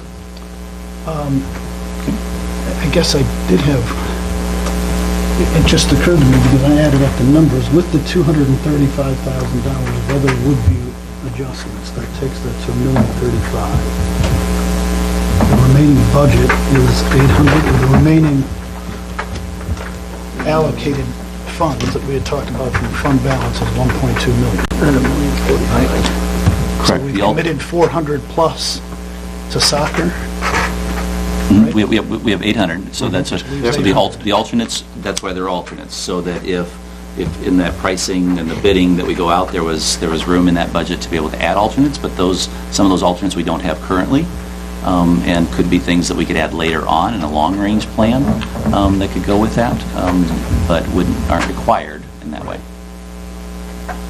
But the one thing that I would ask is it relates to, in that option that kept baseball at this campus, baseball and softball, kept that at this campus, and we considered those alternates, right? That would push the budget from 800 to $1 million. Just how might we manage that overage? To take care of those alternate Could it be bids? managed, right, could it be managed through the same mechanism that we came up with for funding the original 1.2 million? Would there be room to manage it that way? Just as a thought. Because I'm assuming to manage the rest of the cost is the public-private partnership and some element of fundraising, right? So if we're going to, I guess my question is, if we were to decide on one a direction of the project, and it made sense to do all of the alternates at one time, for the administration to consider a way that we might be able to finance that through existing methods for financing athletic fields. And we'll do it, and we'll keep that in mind of the overall picture of our entire complex and other needs that we have. That's a good point. The money that we would utilize to that way, so could you find extra money? Well, we can work to find extra money, but then if there's other projects that we move in, is that the best place for it? And that would be the decision the board would have to make, is here's a way, but on the other hand, we also know that we need to, in the next 5 years, we have to replace the track. That's Jamie did the fix to get us to that timeline. That's where we know turf is a piece of that puzzle that is also going to require possibly some creative financing also. Okay. All right, anything else? All right, thank you. Thanks, Mike. Yes, thank you, Mike. Very much. All right, 2018-19 workers' compensation liability and property insurance renewals.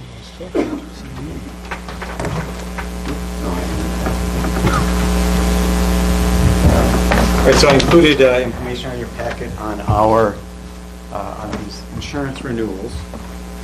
And there should be a nice chart somewhere that I can go through. There we go. So some of these are based on market adjustments. Some of these changes are based on claim activity. The real big piece is that workers' comp. That's the majority of all of these renewals. These are some minor pieces as well. I'll go through them. The general liability is basically a market adjustment. Our educators' legal liability has some claim activity and a market adjustment. What we found interesting when I met Wednesday with our broker is that the auto liability only went up 1%. He said he's seen some increases of 10 to 15%. Based on just the increased cost of repairs. He's waiting on that. Computerized, you don't want to wait. With everything being computerized, our broker is saying he's seeing some rather large increases in auto liability. Ours came in just at 1%. The umbrella is a market adjustment. You'll notice our property insurance goes up 11%. That's based on the increased statement of values that we have, which is based on the construction work we're doing and the value of that being added to the district while also subtracting GES. But we're adding space that's more expensive to basically replace. We're updating those statement of values. So that goes up. Boiler and machinery renewal is attached to that property renewal. So that goes in kind with that renewal. And then we have our crime, which is we pay one every 3 years. Basically saves in the renewal process and the paperwork. So we pay it once every 3 years. So this year we will not be paying for the crime. I believe we're in the second year of a 3-year period. And then our cyber policy, which we started last year, has no increase. We head down to the workers' comp portion. That's really where we're saving quite a bit of money in the upcoming year. So our workers' compensation, you can see that went down $53,000. In the budget, which we'll see later, I was using an estimate of $40,000 that had been, we talked about how our experience, which we're having basically our experience mod is based on 3 years. We have a bad year falling off, and we're replacing it with essentially a good year. So our experience mod is dropping, which causes our workers' compensation premium calculation to drop along with that. So we have a large decrease in our workers' compensation premium, which will save us more than $50,000. So that'll be another adjustment as we move later into the summer, some of these insurance pieces. We're going to be looking for a recommendation to approve this renewal. Are there any questions?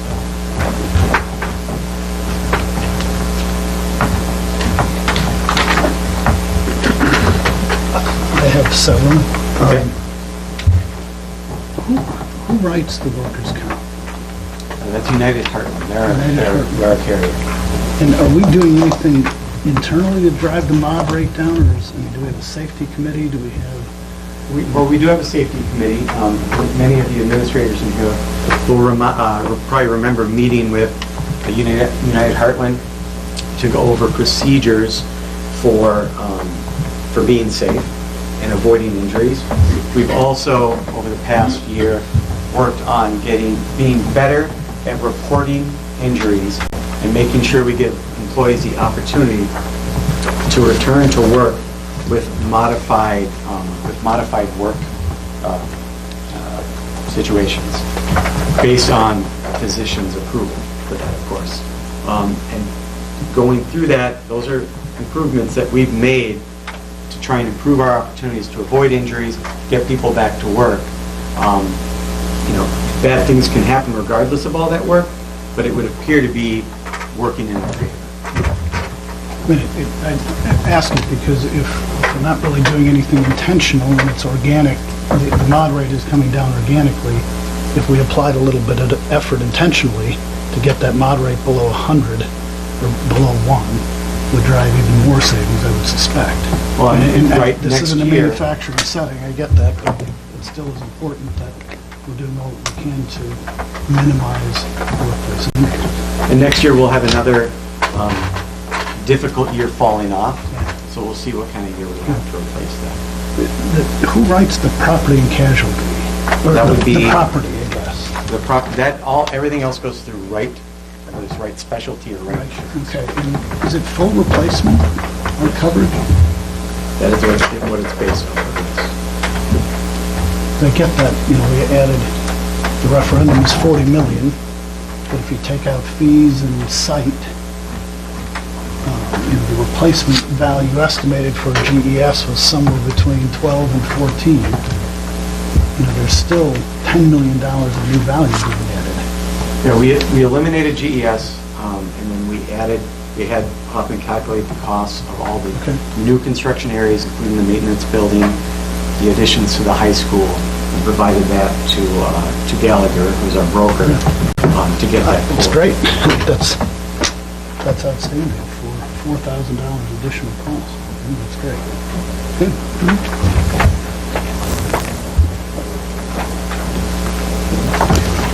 Okay, any other questions? Then I would entertain a motion to approve the administrative recommendation regarding 2017-18 property and casualty insurance, including workers' comp, general liability, auto liability, educator's legal liability, umbrella, equipment breakdown, crime, cyber, and property policies as reviewed. Have that motion. So moved. I have a second. Any further discussion? All those in favor of the motion, aye? Aye. Opposed? Passes. Thank you. School fee adjustment. Is this Topher? Yep. So back in March, very proactive, very ahead of the game. We took a look at our school fees and we made some adjustments. Some of them were essentially required fees, and some were optional fees. We call it the athletic participation and parking fees. One particular set of fees, the technology fee and the registration fee, were meant to basically cancel each other out. So we eliminated technology fees and then increased registration fees by $25 to counterbalance that. In implementing this, it was discovered that early childhood, 4-year-old kindergarten, and 5-year-old kindergarten do not pay technology fees. If we were to increase their registration fees, we would essentially be increasing those registration fees for those grades, which was not the intention of administration, and I'm sure not the intention before. So we are coming back to recommend that we rescind that increase of registration fees for EC, 4-year-old kindergarten, and 5-year-old kindergarten for 2018-19. Do we still collect a milk fee from them? We collect a nutrition fee. Oh, okay. What is our nutrition fee? That's $25. Okay.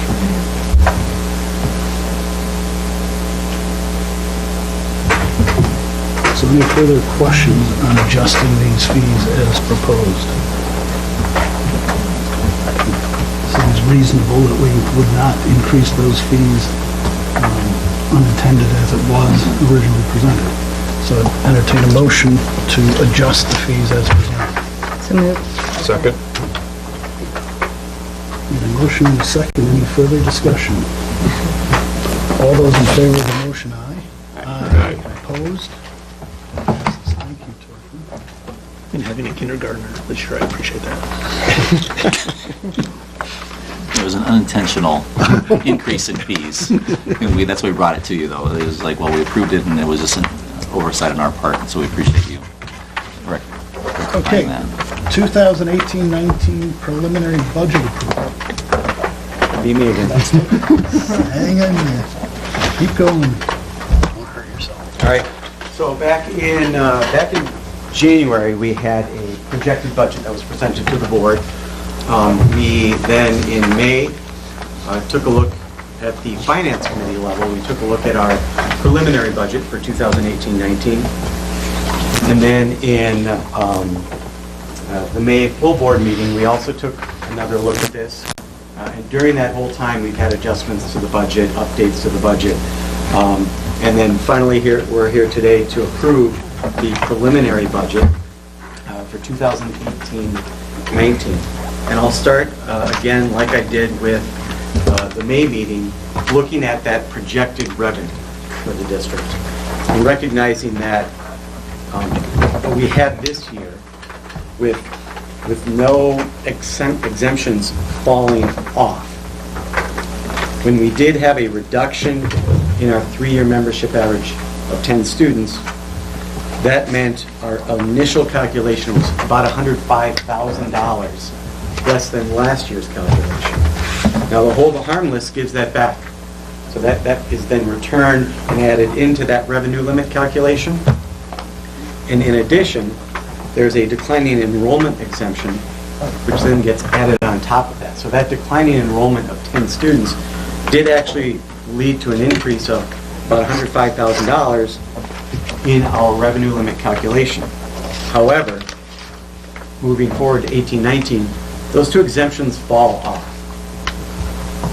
And they aren't going to necessarily be replaced with enough of an exemption based on projections to have as much revenue limit authority as we did this current year.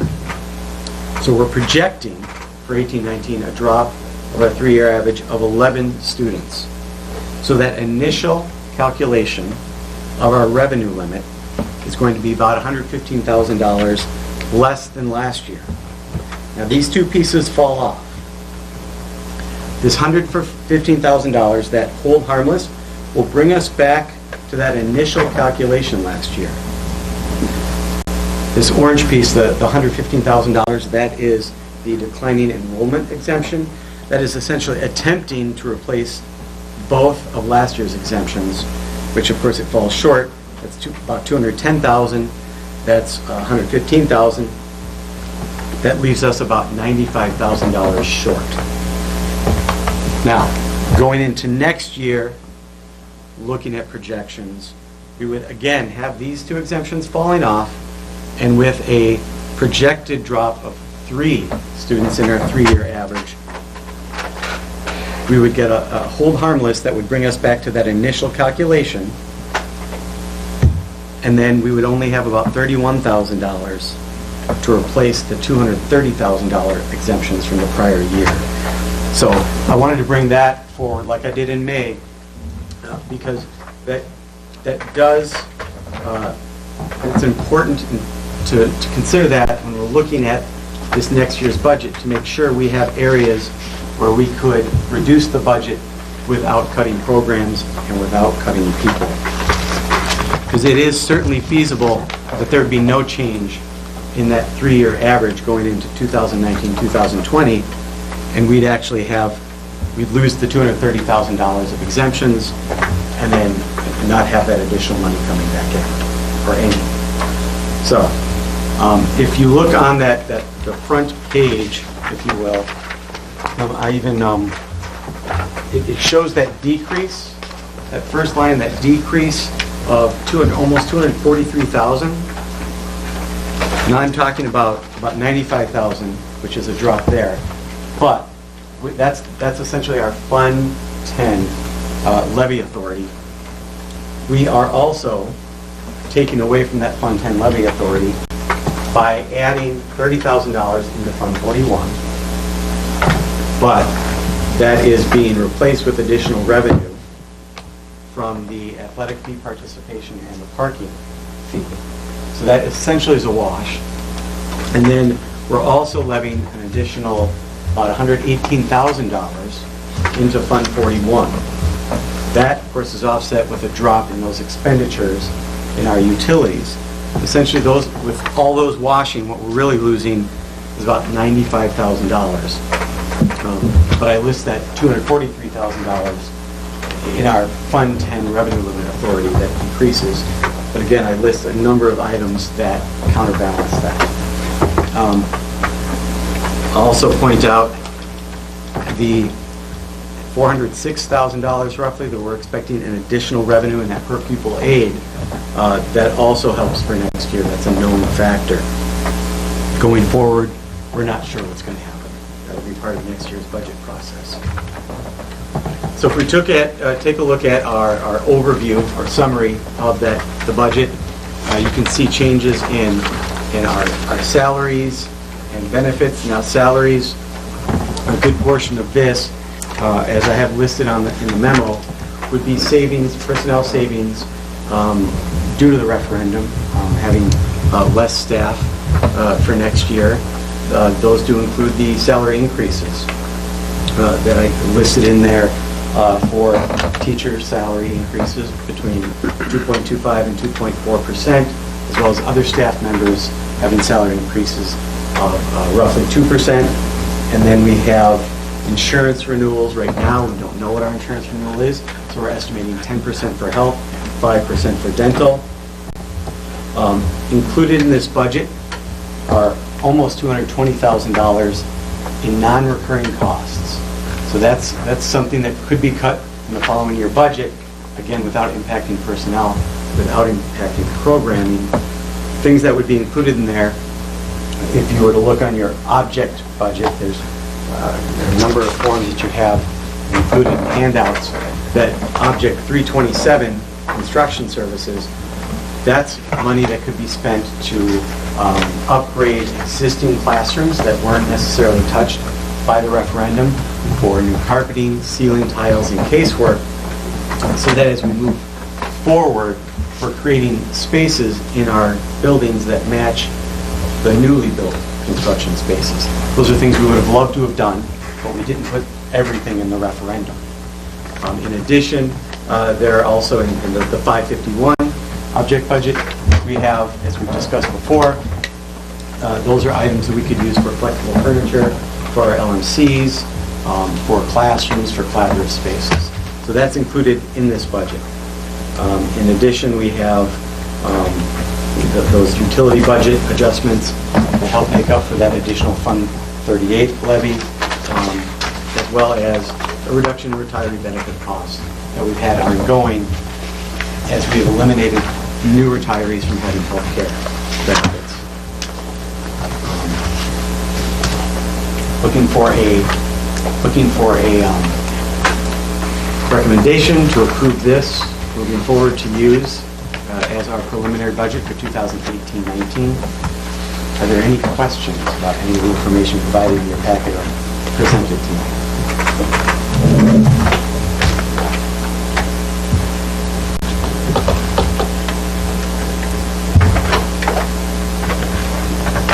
Any questions?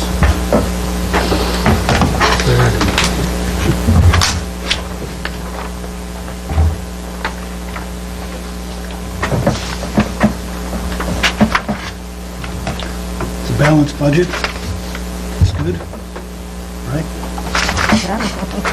Yes. Better than the alternative. That's correct. We've been in different states before, so I think it's good that we have that forward-looking presentation of the impact on future budgets. It allows us to understand and ensure that we have elements within this budget that would allow us to achieve future year balance without dramatic impact on program. I think that's important. I really do.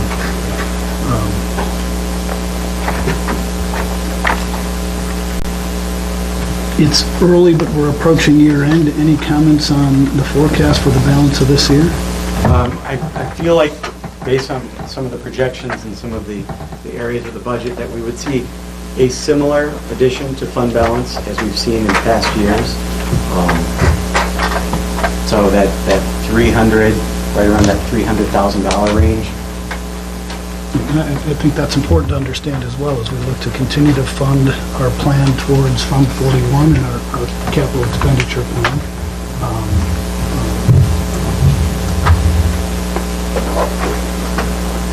And I think it provides some additional credibility to, this budget reflects about $118,000 coming off of various line items associated with energy, right, to fund the borrowing, the $2.1 million borrowing that we put in place relative to lighting and other elements within the referendum, right? And I think all of those things help add to the balanced state. So, without seeing any additional questions, I'll entertain a motion to approve the preliminary budget, the 2018-19 preliminary budget as presented. So moved. Let's get Mark. So moved. Do we have a second? Second. Just for clarification, this will be the budget that will support the annual meeting? No. So this is what we move forward, so we have legal authority to spend money in July. Right. And then in August, we'll see the published budget. The published budget then will be what we use at the annual meeting in September before we receive final financial information in October for the board approved, the final approved budget at the end of October. But at this point, we don't see a whole lot of movement in these numbers? Into August? The movement, right. The movement that will occur will be when, like, new hires have firm salaries and are selecting benefits. You know, this assumes that all new hires will select family benefits. So those pieces will move, and as we close out the year and have final budget numbers into July and perhaps even into August, then we can use those to firm up those 2018-19 budget numbers for that published budget. Okay, any additional discussion? All those in favor of the motion, aye? Aye. Opposed? Passes. Thank you, Tom. Personnel report. Yes, we would ask the board to approve our new hires. So since you received the board packet last week, we have added Lindsay Charles, a special education teacher at Grafton High School. I just met with her today. That's Lindsay Wildy, thank you, Lindsay Wildy. So a Grafton High School alum. Topher and I were meeting with James Johnson and Mike Bergman this morning, and James said that she was a key integral part of taking a soccer team to state. And spoke very highly. They're very excited to hear that she was joining the high school. So she is coming to us. She was in lacrosse. Lacrosse school district at the school level for 2 years. Most recently at the elementary school in West Bend. Is excited to be at the high school level, and she really has a strong desire to be part of our school district. And her references are flowing. She's going to do outstanding work for us at the high school. So we didn't get an update on that because that just happened this morning at 9 o'clock when I met with her.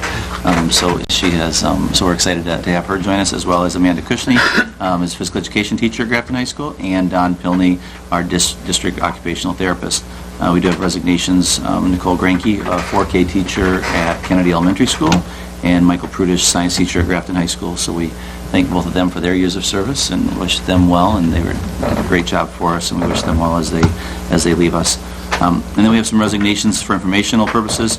So Tamlin Dutter, special ed aide at Grafton High School, Danielle Harmon, special ed aide at Grafton High School, Sarah Henry, special ed aide at Woodview Elementary, Kim Howell, special ed aide at John Long, Christine Michalowski, thank you, special ed aide at Woodview Elementary School, and Jennifer Ernest, kindergarten aide at Kennedy. And I had a board member reach out asking, this seems like a lot at one time.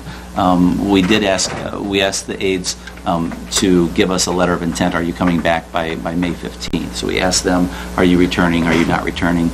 So we can look ahead and plan ahead. 3 of these people are moving, one going to China for a year, others moving to different parts, one is retiring, and so then the others chose other reasons. But just so it's unusual to have this many at once, but that's because we asked them, so we can be looking and planning ahead in that way. So it does seem unusual to have that many at once, but that was the rationale when we looked into, when Melissa talked to them about why, we found that out. So that's informational, but we would ask for the approval on the hires and the resignations. Motion to that effect? So moved. Second. Any further discussion? All those in favor of the motion, aye? Aye. Opposed? That passes, thank you. Policy 343.46, Early College Credit Program, and Rule 4346. And this is the policy that Mr. Nada had referenced earlier that we looked at and had discussions about at our policy committee. Diana led that. So if there's any questions, we can take those questions. Otherwise, we ask for approval of this policy. So this is the second or third read, essentially? It was the first read at the policy committee last come out.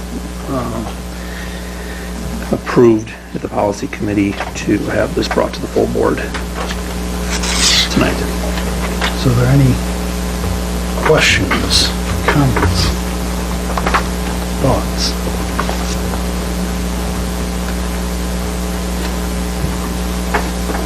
I have just a few things. Anyone else?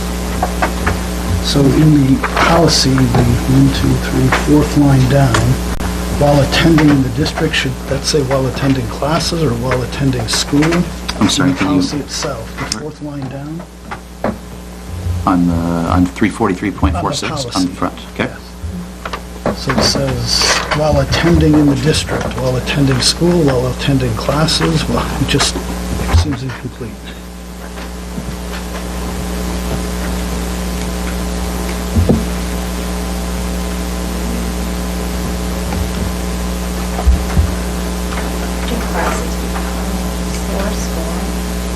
It just seems while attending in the district. We had borrowed that from, Is that the way it reads? and that was the way it read Okay. in another one, but I thought so too, but I did borrow it directly, so.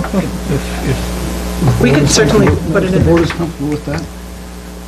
On page 204 in the rule, we are inconsistent throughout with capital D for the district. So I think sometimes it's capitalized like it has a significance, and other times it's just lowercase. I think it should be capitalized throughout.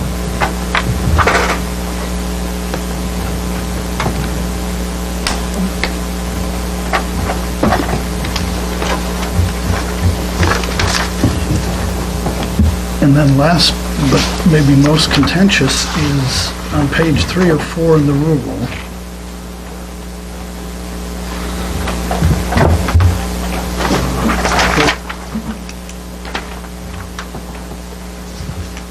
We define when notification has to be provided to the district regarding enrollment. So if you're enrolling in fall courses, it's by March 1st, right? In spring, it's by October 1st. And that's in application for enrollment 3, Part B. And then Part 6 here talks about, or 6B talks about that the principal may deny high school credit for any of the following reasons. It lists the 3 reasons, but interestingly enough, in C, there's no timeline as to when those determinations will be made.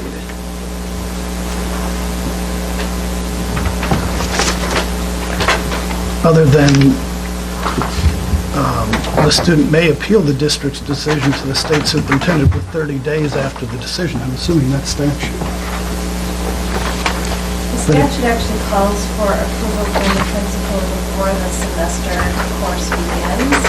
And I thought that language. That is in It's here, in but C. that's It is in odd C. to me, because if, Right, but that's what the statute says. okay, so well, we can deny before the semester starts, right? Then they appeal, and they get 30 days after the decision. What happens?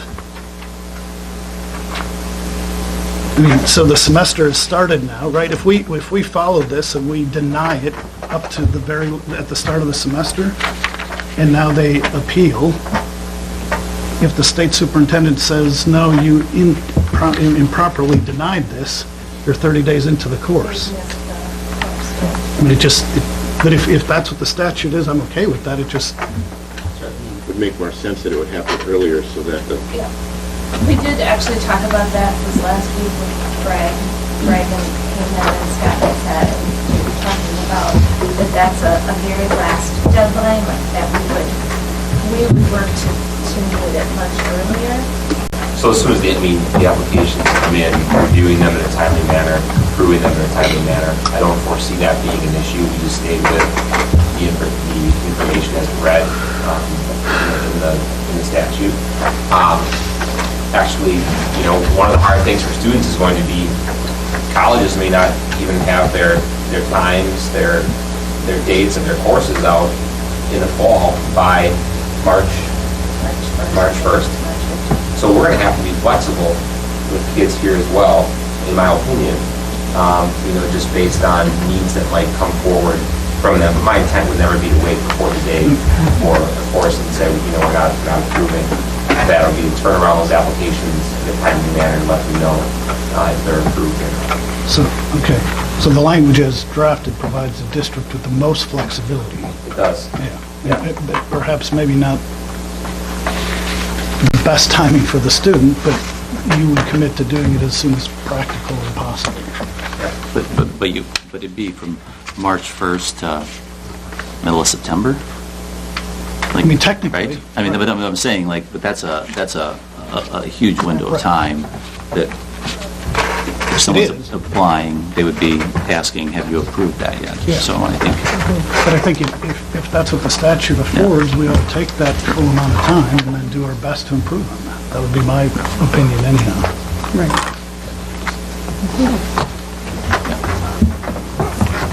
Any additional questions?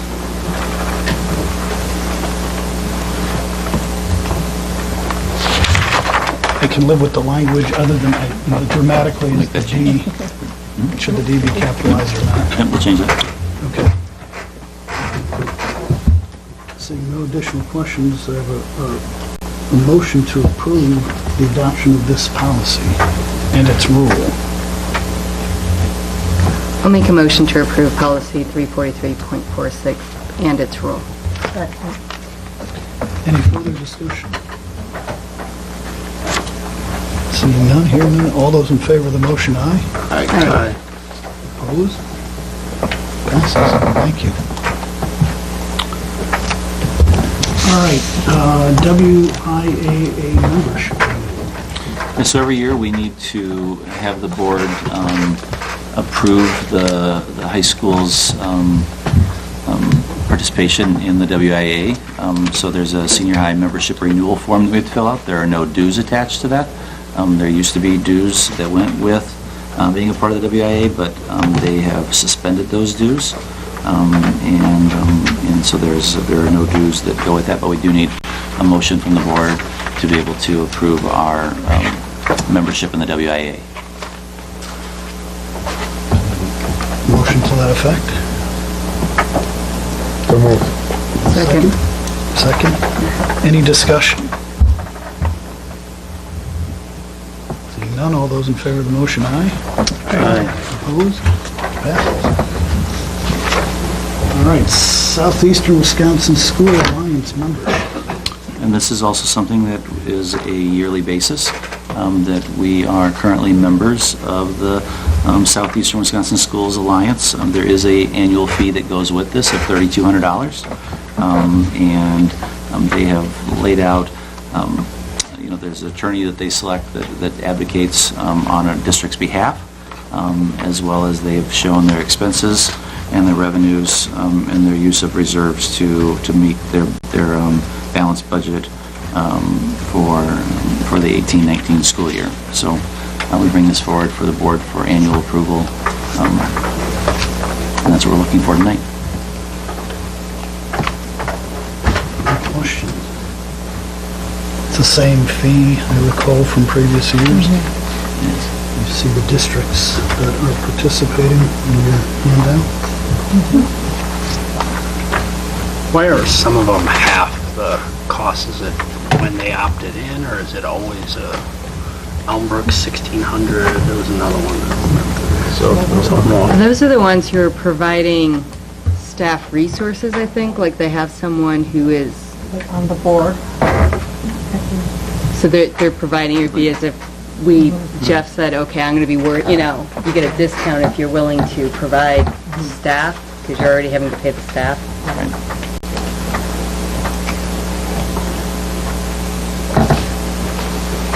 Is that satisfied? Yep.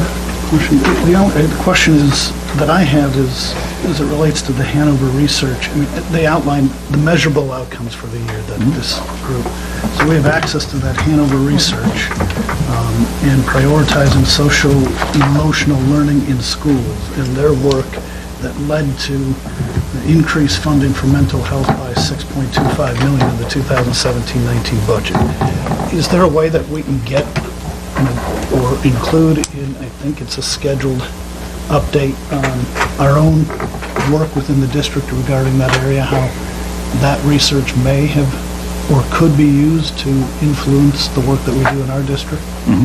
That would be good. And we do utilize the Hanover research. So I was trying to look for the article that they just had one the other day, and it escapes my mind of what it was, but it was very relevant for what we're looking at. It was school safety. It was school safety. They had a nice diagram, and I forwarded it on to Topher and Jamie, saying this would be a great thing for us in the fall to be with our safety committee when we meet, because they listed some of the priority pieces. So they're pretty timely on the Hanover research that we can utilize, and we do share administratively, but also with teacher leaders and so forth as deemed appropriate.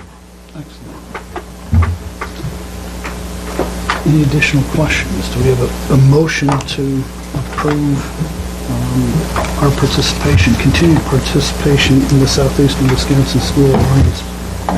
I'll make a motion to continue. You have a second? I'll second. Any further discussion? All those in favor of the motion, aye. Aye. Opposed? It passes. Thank you. Student overnight trip requests. Yes, we asked for board approval for our dance team. They have an overnight camp that they are going to at Carroll University on July 31st through August 3rd. You can see the students that are going along as well as the chaperones. And we would ask for board approval. Make that motion. Second. Any further discussion? All those in favor of the motion, aye. Aye. Opposed? All right, construction site updates. So at our last meeting, we spent a lot of time just talking about the packing and the end of the year details and so forth, and we thought it'd be appropriate at this time to have each of the principals give us a 5-minute presentation on what has occurred in their buildings. So looking at the educational environments in their buildings and what's occurred now since school has gotten out and some of the changes that have gone with that. So each of them have the opportunity to have the floor. And are we going youngest to oldest, alphabetical? we didn't fine tune it to that extent. I say no to youngest. So, Kara, who do you have up first? Great. There we go. Dr. Gunderson? Use a clicker, please.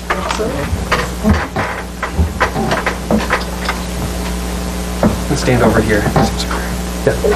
Thanks for allowing me a chance to talk about our facility and the improvements and updates and everything. I'd like to take you through some of the site improvements on the exterior, look at some of the interior renovations, and then some of the overall additions. So this is a view from our southeast corner. You can see a lot of the work is completed in our new LMC, as well as the site work down below and the grading that's occurring up here. And this represents all new construction at any site. For exterior work in progress, we have a view looking south, and you can see the new curb inlet, which is going to be allowing greater bus service off of 11th Avenue. It's about 10 to 12 feet wide, and it will allow the buses to pull off and allow better traffic on 11th Avenue. It will be an advantage to everyone here. In the back, you can see our staff parking lot and back drive in progress. They have it all torn up and excavated. You can see where the tennis courts were and how those were removed to allow for additional parking. And this drive will go out towards Broad Street, allowing for parent and family traffic and staff traffic as well. Looking at the back drive, this used to be a lot of paved plain green space area. Again, you can see the curbs that have been installed. And this is going to be a parent drop-off area and a pickup area at the beginning of the school day and at the end of the school day. It's going to really allow for some efficient procedures. And then you can see the newly configured back entrance, which will be used in many cases for parent drop-off as well.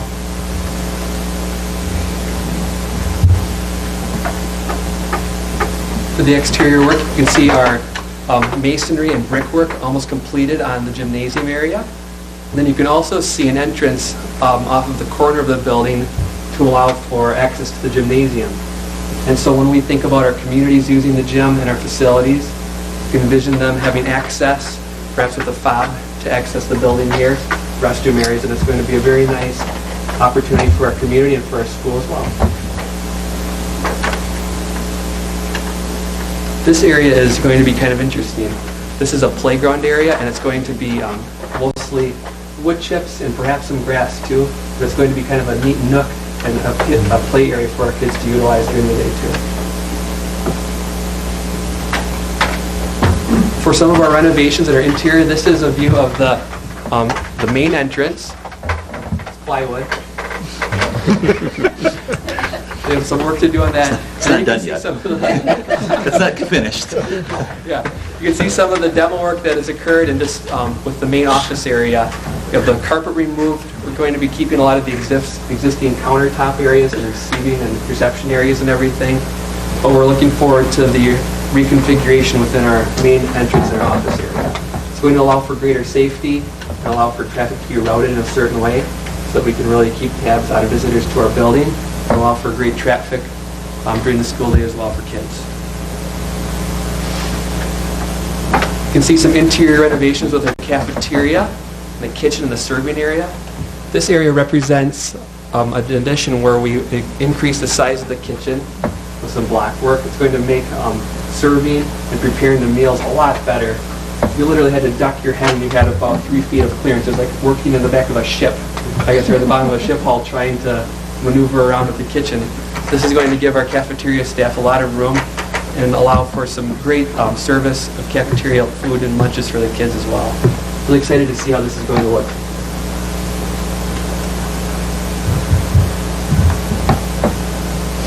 This area represents the ramp at Kennedy Elementary School. If you recall, you came through the main entrance, then proceeded down a fairly steep ramp towards the lower level.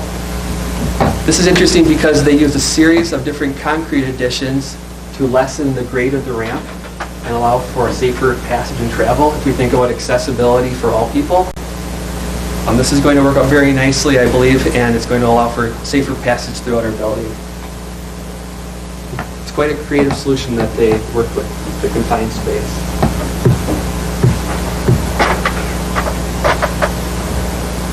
We have some interior renovations occurring within existing classrooms. You can see some demolition work that's occurred, removal of some carpeting, work with removing the ceiling tiles, work with the univents. It's all in progress right now.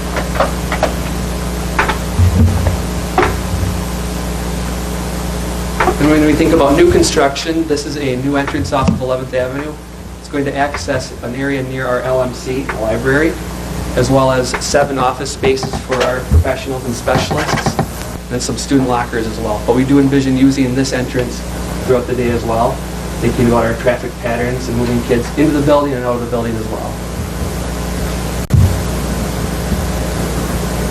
Here's our LMC area. You can see that it's full of a lot of equipment and everything. I was trying to find that expansive, clear shot for you to view, but it's being utilized right now because we're housing a lot of our materials within the LMC and the flex space as well.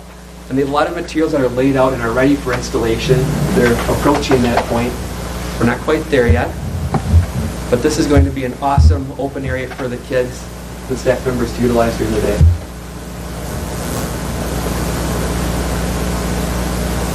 This is the main level, and you can see the main hallway, an elevator shaft which is protected by a curtain, and then the wooden, I guess, gate around it. You can see our main staircase here, which is going to lead to the level near the 5th grade classrooms and the art and music room, as well as the gymnasium.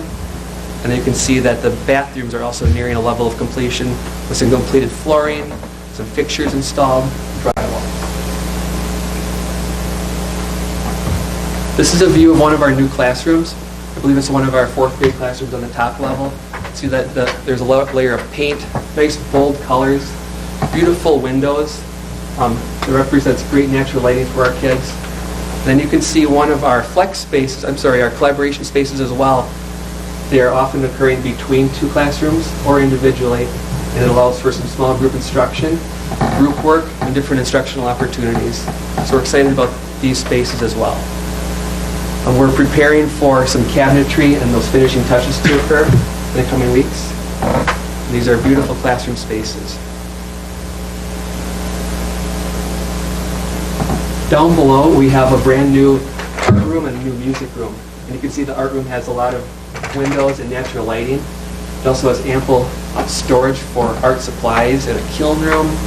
It's a massive music room as well. And there's some panels, maybe sound panels that are staged on the floor in this area that are going to be coming around. There's also extensive storage for music equipment, drums, different pieces as well. These are going to be gorgeous areas though. And then looking at some new restroom areas, a lot of the tiling work has been completed. We're waiting for partitions. put in there, of course. Some of those finishing touches as well. The color schemes are looking nice, and we're excited about these spaces as well because we have been short on bathrooms. The addition of these features are going to really add a lot to the school.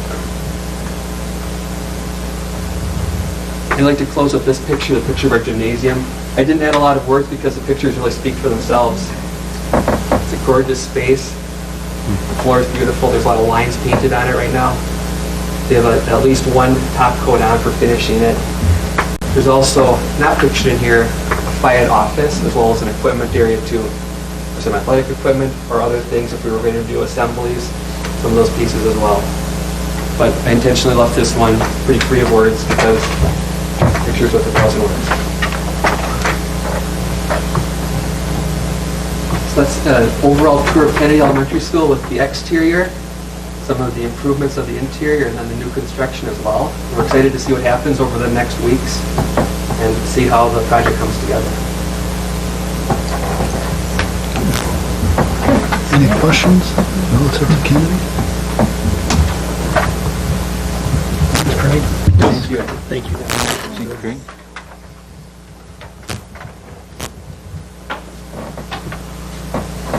So I went about it a little bit differently. I created a video, so I've been doing all my updates through video. So the last day of school, I walked through Woodview and just did a quick image look at all the classrooms. And so what I did is I took that video and edited it with some most recent video from last Friday. So you can see the June 1st look as well as the June 22nd look. So.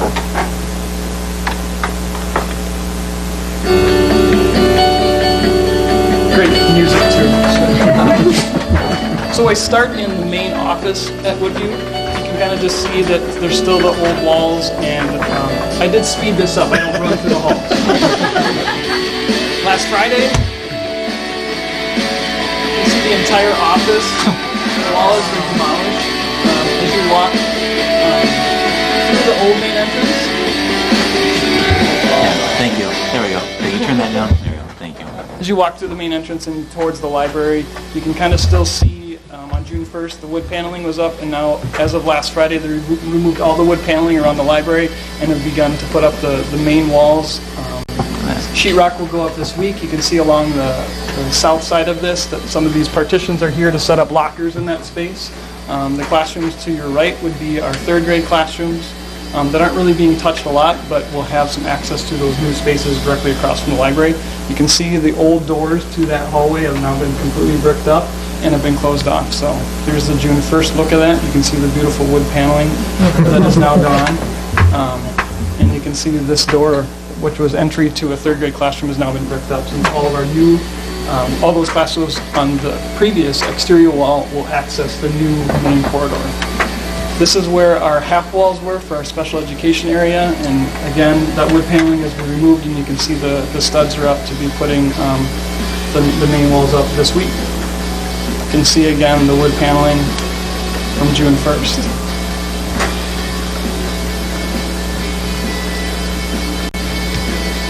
Our main construction guy, Joe, assured me that this next video that you see, when we move to June 22nd, it will be taken care of by August, because I was shocked. We had to do some irrigation and plumbing work to add some bathrooms to our new 4K EC and ID classrooms. So that's what that went right down the hallway, and that was the best way to get to the excess water out. From June 1st, you can see some of our classrooms that, in their existing state, had the red flooring, and some of those have been taken up and removed. And this is a look at one of our new ID classrooms at Woodview.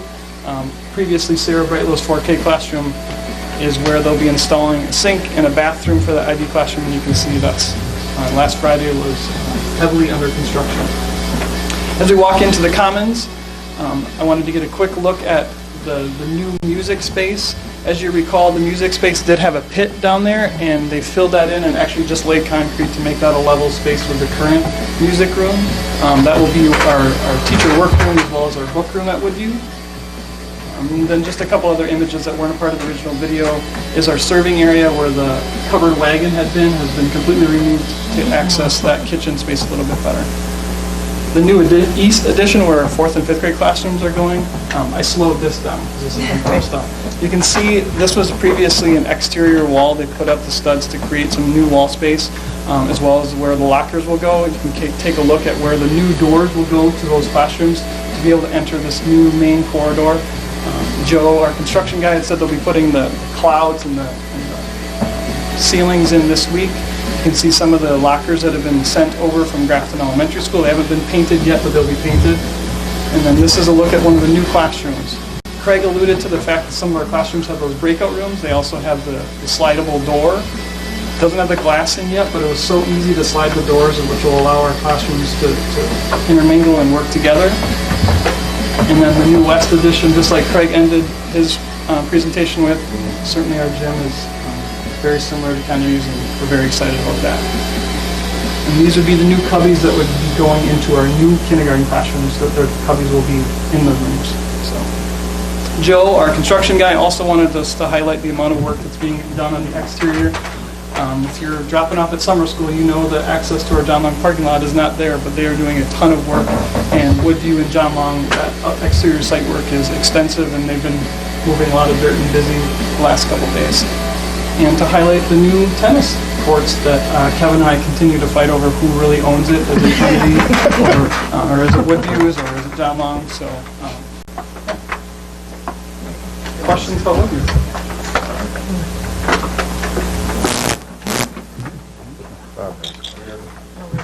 Put the sign back up that Harris paid for? It was left on site. I think that's one of the questions that our PTG is asked too, if it's viable to be able to install again. Sure, it's viable, but paid parking lot.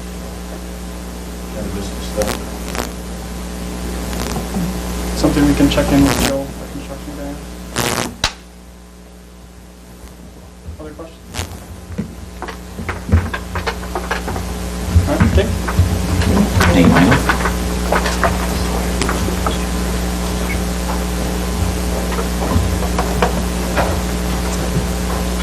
So there's also a great deal happening at Grafton High School, and what we've done is I've captured a series of pictures for you, which will kind of go by themed areas of the building that will show you photos either on Friday, Thursday, Friday, or from today. So as recent as we could get them for you as we go through the progress that's happening at Grafton High School.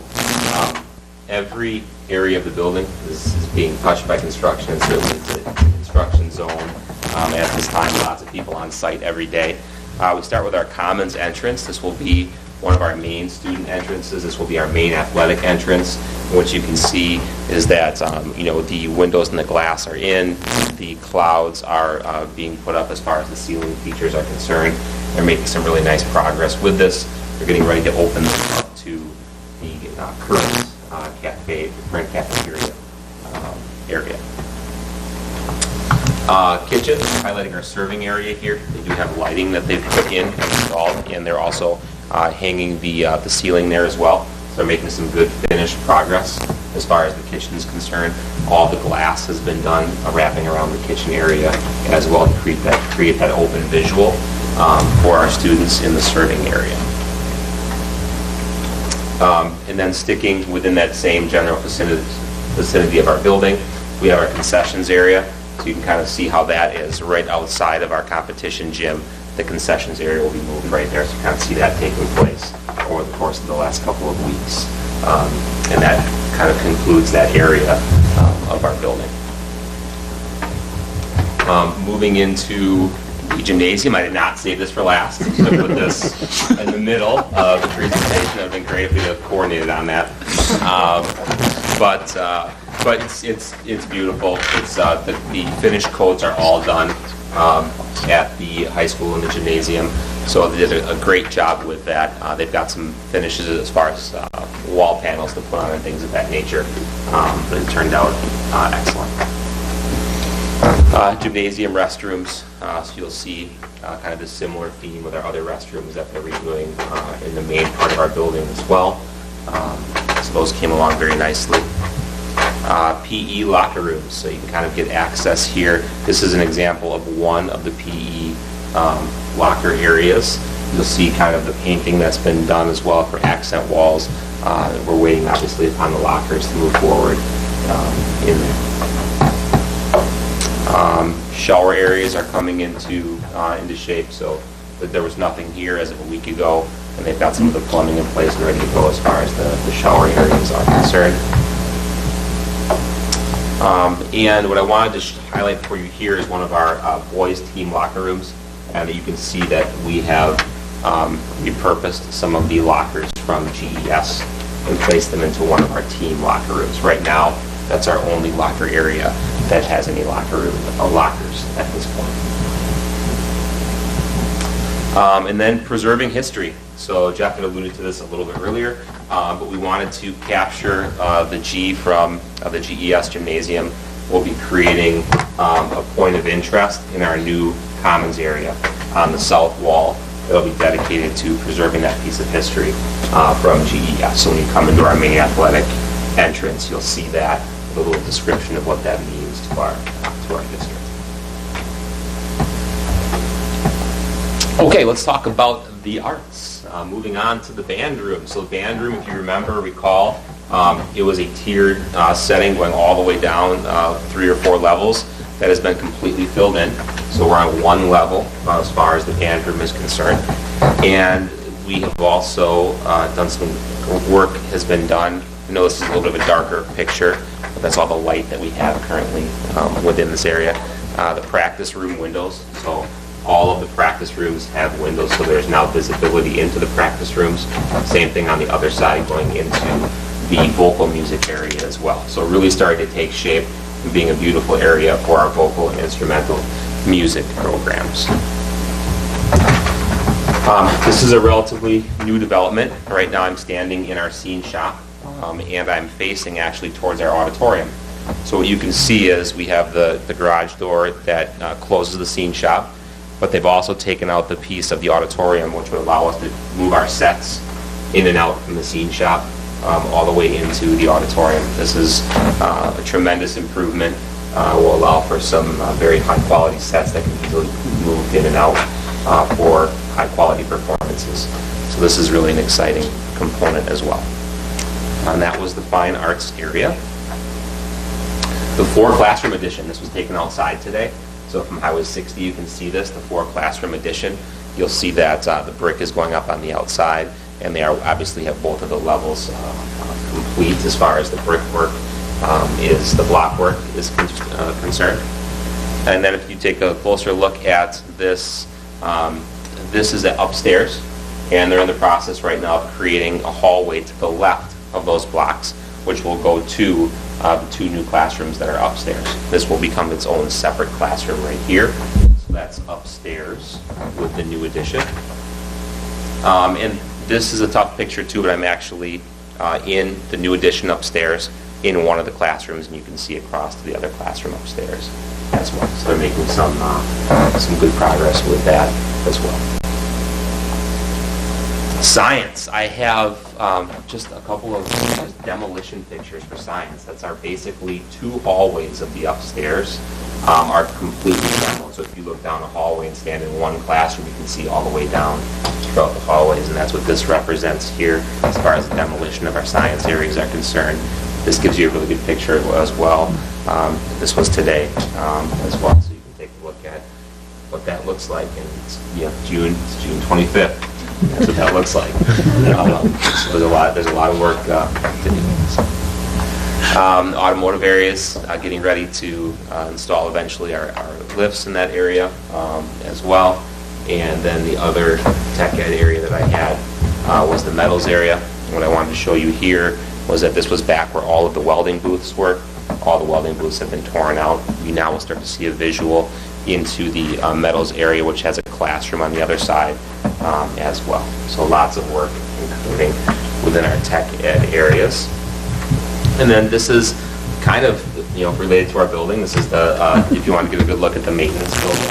This was on the 15th, just to give you an idea. The maintenance building gives you an idea too of the size of the maintenance building out back behind the gymnasium.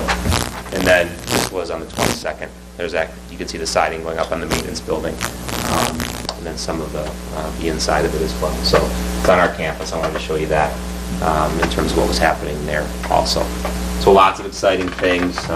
Certainly more things that will be occurring and we'll keep you in the loop on as well, but that's an update on the way forward.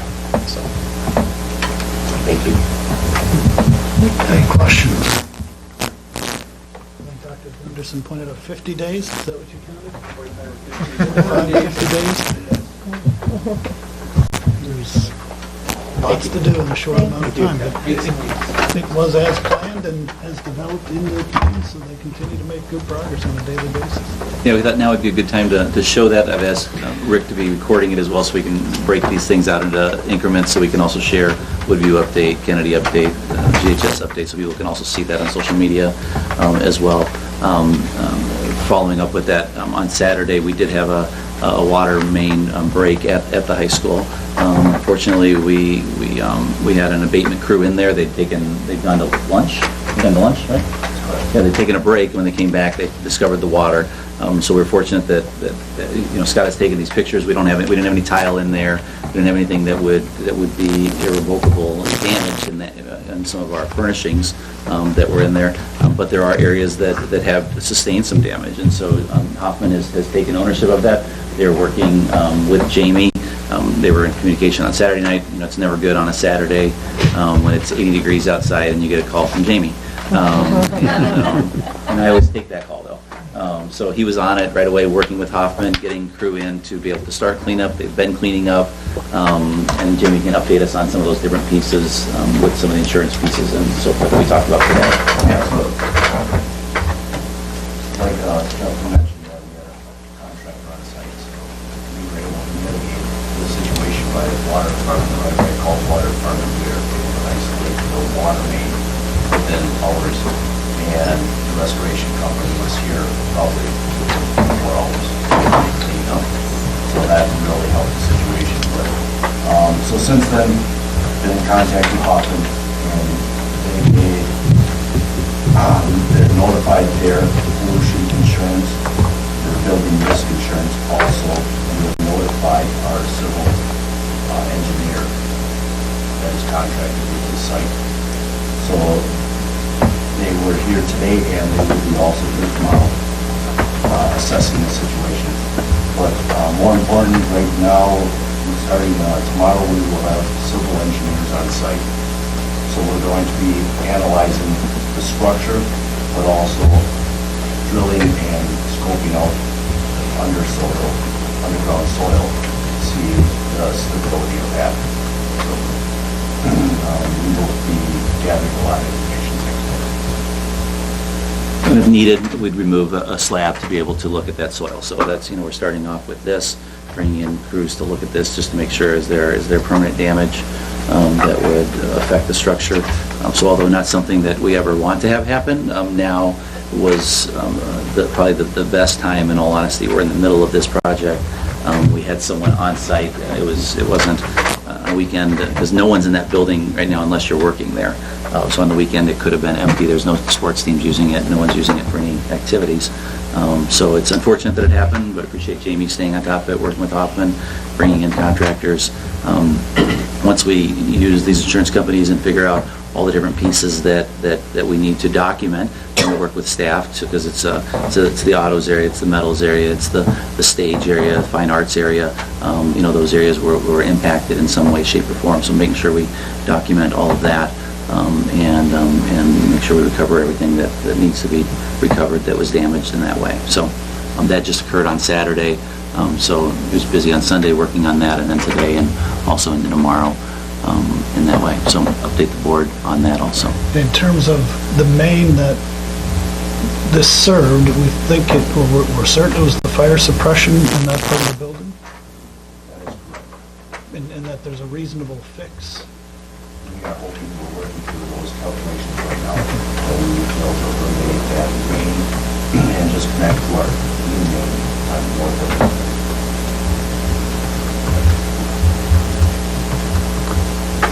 Any questions? Any surprises as they've gotten in and been doing hacking out, like all the science rooms upstairs? Anything with the remodeling that has surprised them that you're aware of, or any unknowns that they didn't anticipate? No, nothing more than renovation. Renovation is extremely hard, not efficient. Like building new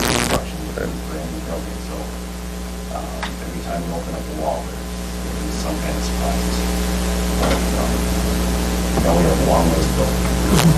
We had that, you had the big soil issue at Woodview when they started doing that parking lot, and then they informed us at our last owners meeting that they had some issues at the soil at Kennedy, but it wasn't as foot, so they had to replace some of that soil. But that's been an unexpected cost, but it wasn't significant. We were fortunate with that. Yeah, and we're pretty much done with our demo. Anticipate this week. The next unknown would be GDS, and the separation of GDS from the district. And we're keeping contingencies. We still have that contingency because you never know when you take that lot out and they go to repave that and make it a green space and make it the parking lot, is what is that soil quality as well. So there's, that is also still in contingency to be aware of issues that could come down with that. But at this point, to Mark's question, there really weren't any dramatic surprises in the demo?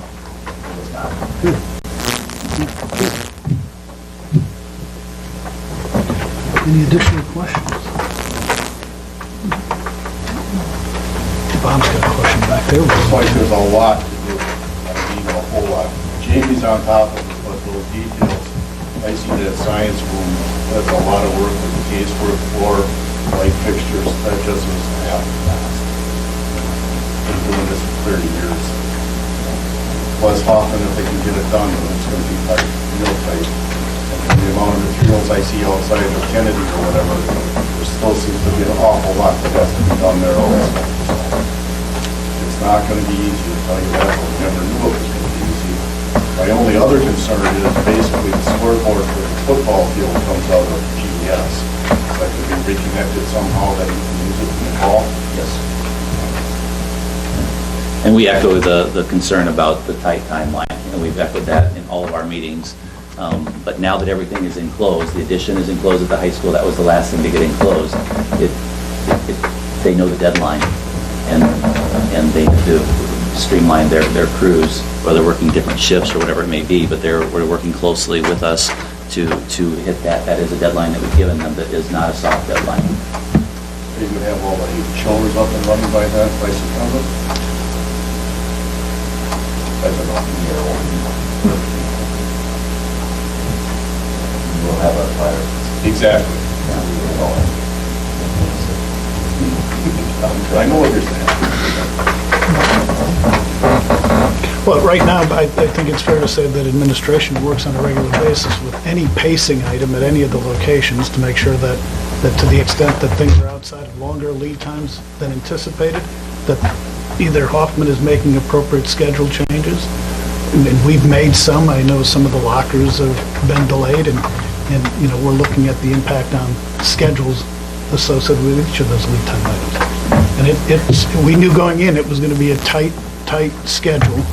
Part of that was cost savings to get the project done in essentially 18 months, as opposed to letting it run another year and picking up additional costs for project requirements and general conditions. And the article in the paper yesterday talking about lumber prices going up. I mean, everything, Absolutely. costs have definitely gone up, so the tight timeline has helped us with cost. We do have weekly site meetings with Hoffman where Jamie, Topher, myself, and the building principal are there. Even in the summer, we're having those. People are on vacation, then they'll have to catch up on that. But we are meeting still on a weekly basis to make sure what is the progress, what are some deadlines that are coming up, and making sure that we're moving towards that goal of having this ready for school to start. Any additional questions? I have one now. This all came down before I was here, so I don't really know, but have we planned for the contingency that summer all of the space isn't usable? I mean, if the stuff's not done and the first day of school comes, I mean, have you considered that? So the issue is the village isn't going to allow us occupancy until things are completed. So there isn't an option of saying we're going to open up part of the school and not the other part of the school. So the kids will just start school later?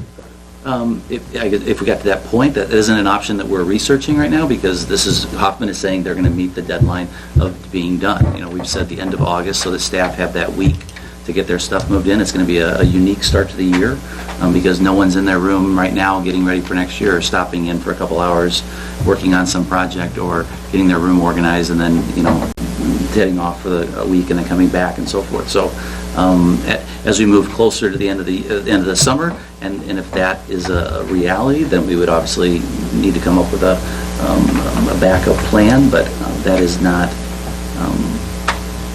something that we are using as an excuse for them to not hit our deadline. I think prudent to say we'll monitor it through the summer. We will monitor it. That's why we're having weekly meetings with them, and at our monthly owners meetings, that's going to be one of the main pieces, is what is the timeline for various things. District office, so like district office, the remodeling of district office has been moved into the fall. That isn't really a priority. That doesn't impact student learning. But I think it probably, and we talk about it at board meetings, and we talk about it at owners' meetings and other things, that probably need to consider a communication piece to make sure that parents understand, that not everything's done. There are still going to be certain things that are ongoing throughout next school year.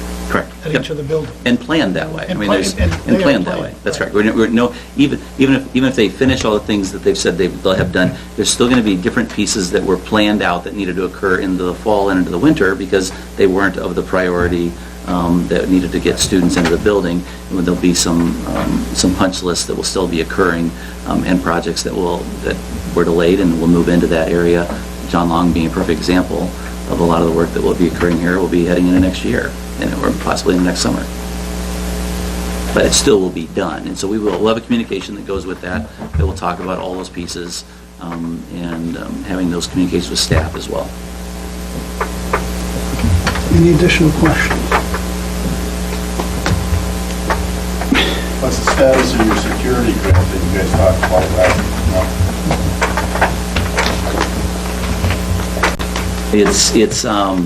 We have been unofficially awarded, but we are not able to share officially what that is. So, Chris. Yeah. So I was trying to think how to answer that, Bob. I know, sorry.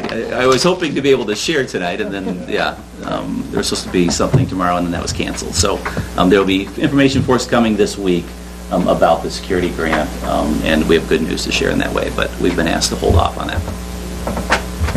Yep. Okay, then before we move into close, I just want to reiterate again, the